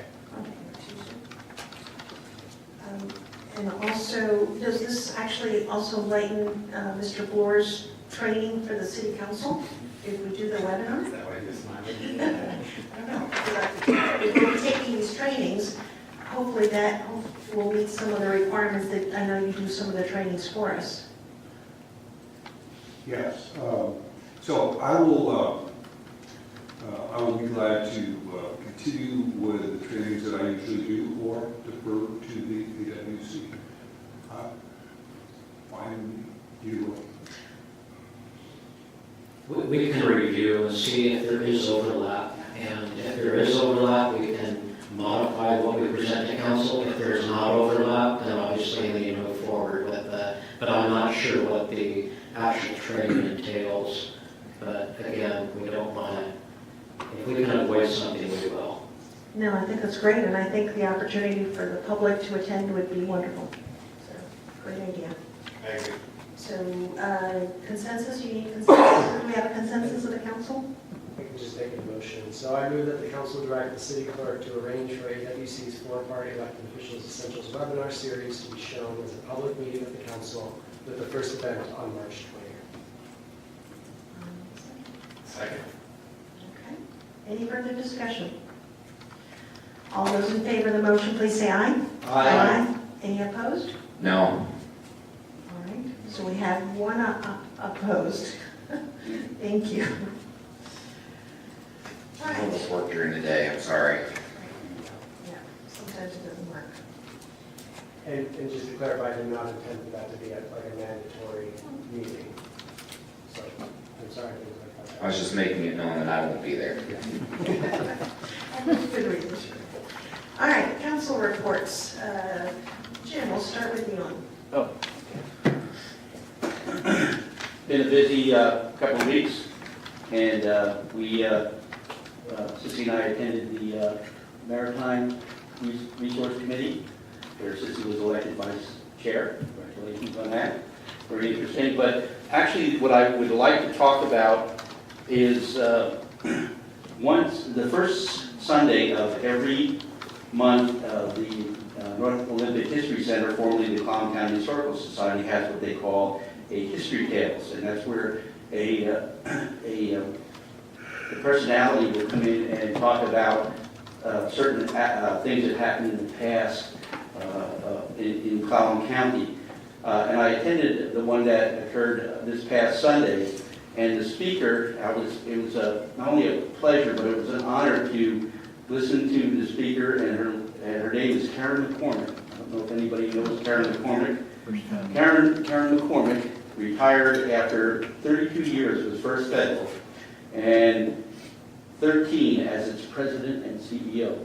So you talk about the women making a difference and breaking the glass ceiling. First Federal grew from $389 million to $727 million while she was president. She was recognized locally, regionally, and nationally for her role in promoting community banking and served as a term as chairman of one of the first Federal Reserve Board's 3 advisory councils. In 2003, U.S. Banker magazine named Karen McCormick one of the 25 most powerful women in banking. McCormick joined the board of directors of the newly formed First Federal Community Foundation in 2012 and is currently employed as the nonprofit's executive director. This lady is just amazing. She wrote a book, and it's called Your First Federal. And it's the history of First Federal, starting out as the Lincoln Savings and Loan here in 1923, and moved on to become, with the changing of the laws, it turned into First Federal Savings and Loan because of the federal requirements. This is the story of First Federal and the story of Port Angeles and the communities on the North Olympic Peninsula. She gave almost an hour presentation on Sunday, and it was amazing. This is an amazing woman. Again, she was president and CEO of our First Federal Bank for 13 years. We took it to $750 million, and First Federal today is still strong, a community bank. I sound like a commercial for it, but anyway, she was gracious enough to give out these books. It was amazing reading, and anybody wants to look at it, feel free. This is my copy. Karen signed it for me. So anyway, that was an amazing experience, and I really, really enjoyed being here. And I told Karen that I was going to plug her at the council meeting, but she doesn't need it. She's just a great person, and it was a wonderful, wonderful presentation. I was privileged to be there. Thank you. My sister. So I got back from my vacation, safe and sound, and I had a good time. So I don't have much to report, but I will remind everybody, KOB Home Show is coming up this weekend. On this Sunday, March 11th, I will be at the Volunteers Medicine in the Olympics booth for some amount of the day, I think. So please stop by, say hi. That's it. I want to thank my fellow council members, people who stayed through the whole meeting, and city staff for the sausage making that we did tonight. And that's an analogy to legislation. And we went back and forth. We explored the text that had been proposed by the city's legal department. We suggested changes. And it's a messy process, which is why there's that analogy of watching legislation is like watching sausage get made. It's probably really messy, right? And but it's a process that I'm really thankful that we did, and a process that hopefully the product becomes better through. So, it's not the most efficient. It's not meant to be efficient, really. I mean, that's democracy in action. So I want to thank everyone else for that, and thanks for sticking around in this long meeting. So I'll try to be brief. I attended this kind of all-day Puget Sound Partnerships Strait Ecosystem Restoration Network Local Integrating Organization meeting. And they just turned that into an acronym, PSP, Strait, ERNLIO, and you have to learn a bunch of acronyms. But it's basically an organization that is the city's a member, and it's involved in looking at restoration, ecological restoration planning on the North Olympic Peninsula, and Puget Sound or Sailor Sea wide, and specifically for us on the strait. And one of the main things out of that was a discussion about the net pen failure at Cypress Island, and kind of some of the anatomy of that. We had the lead person from DNR, Department of Natural Resources. See, I'm going into these acronyms already. And the lead person from, not from the Department of Ecology, but from Fish and Wildlife, kind of talking about what they found in their investigation of aquaculture. So it was really fascinating, and kind of a roundtable discussion with people in industry and in kind of conservation perspectives, and it was a very enlightening conversation. So I'd be happy to share more details about that if anyone is interested. I also serve on the board for Clallam Transit, and I just want to give a shout out to the innovation that Clallam Transit is doing. A lot of it is out of their new kind of head, definitely their operations manager, but they have new staff in a lot of their key positions, and they're looking at how to do things in ways that I consider to be pretty innovative. So an example of that is the Forks Shuttle. You'll be seeing route changes in the Forks Shuttle that take this really convoluted trip and turn it into 2 loops that you can pretty easily understand just by looking at the image. So that's exciting to see. And for anyone who's really interested in the nuts and bolts of Clallam Transit, they're doing a 4-hour board orientation, which is an open public meeting tomorrow from 9 to 1. So if anyone is already tired of meetings, Clallam Transit 9 a.m. tomorrow if you really want to know what's going down in that organization. That's all for now. Thank you. Just 2 really quick things. I'll be joining Lindsay tomorrow at the Clallam Transit orientation, and I just wanted to mention as a follow-up to our conversation at the last council meeting about switching up where we're making ourselves available to the public for conversation. I ran into someone from Peninsula College at the grocery store, and as I was recounting this conversation that we had expanded the list of potential options, I hadn't gotten to Peninsula College, and she said, "Ooh, how about Peninsula College? We'd love to have you up there." And I said that was on our radar, so she was really excited about that. And then a coworker walked by and she was excited about it, so anyway, I just want to make sure they're on the list. Thank you. Attended the pool board meeting, and not too much to say there other than it is very exciting that they are moving forward with expansion of the pool. Just to add on to that, the community pulled together and to save the pool, and it's very successful. There have more visits than ever. The attendance is up. It's just bursting at the seams. So this next year will be transitioning into looking at the plans, the architectural plans, and improving things. And then I'm looking forward to inviting everyone to groundbreaking of expanding our William Shore Memorial Pool. It's coming, and the community is really going to embrace it. Wonderful, thank you. And I guess I do want to report the Marine Resources Committee. They are looking at the oil spill preparedness. So that's their focus right now. And they're kind of like a sister part with your committee. And so I'm going to get the 101 on how everything relates, because both of these committees, the Marine Resource and the straight PRN one, apparently go hand in hand. So I will understand how the relationship works there. But I know that their goal is to conduct restoration, conservation, education, and to protect the Northwest Strait region, Sailor Sea as well. So, and then this weekend I got a chance to walk down Valley Creek, very interesting.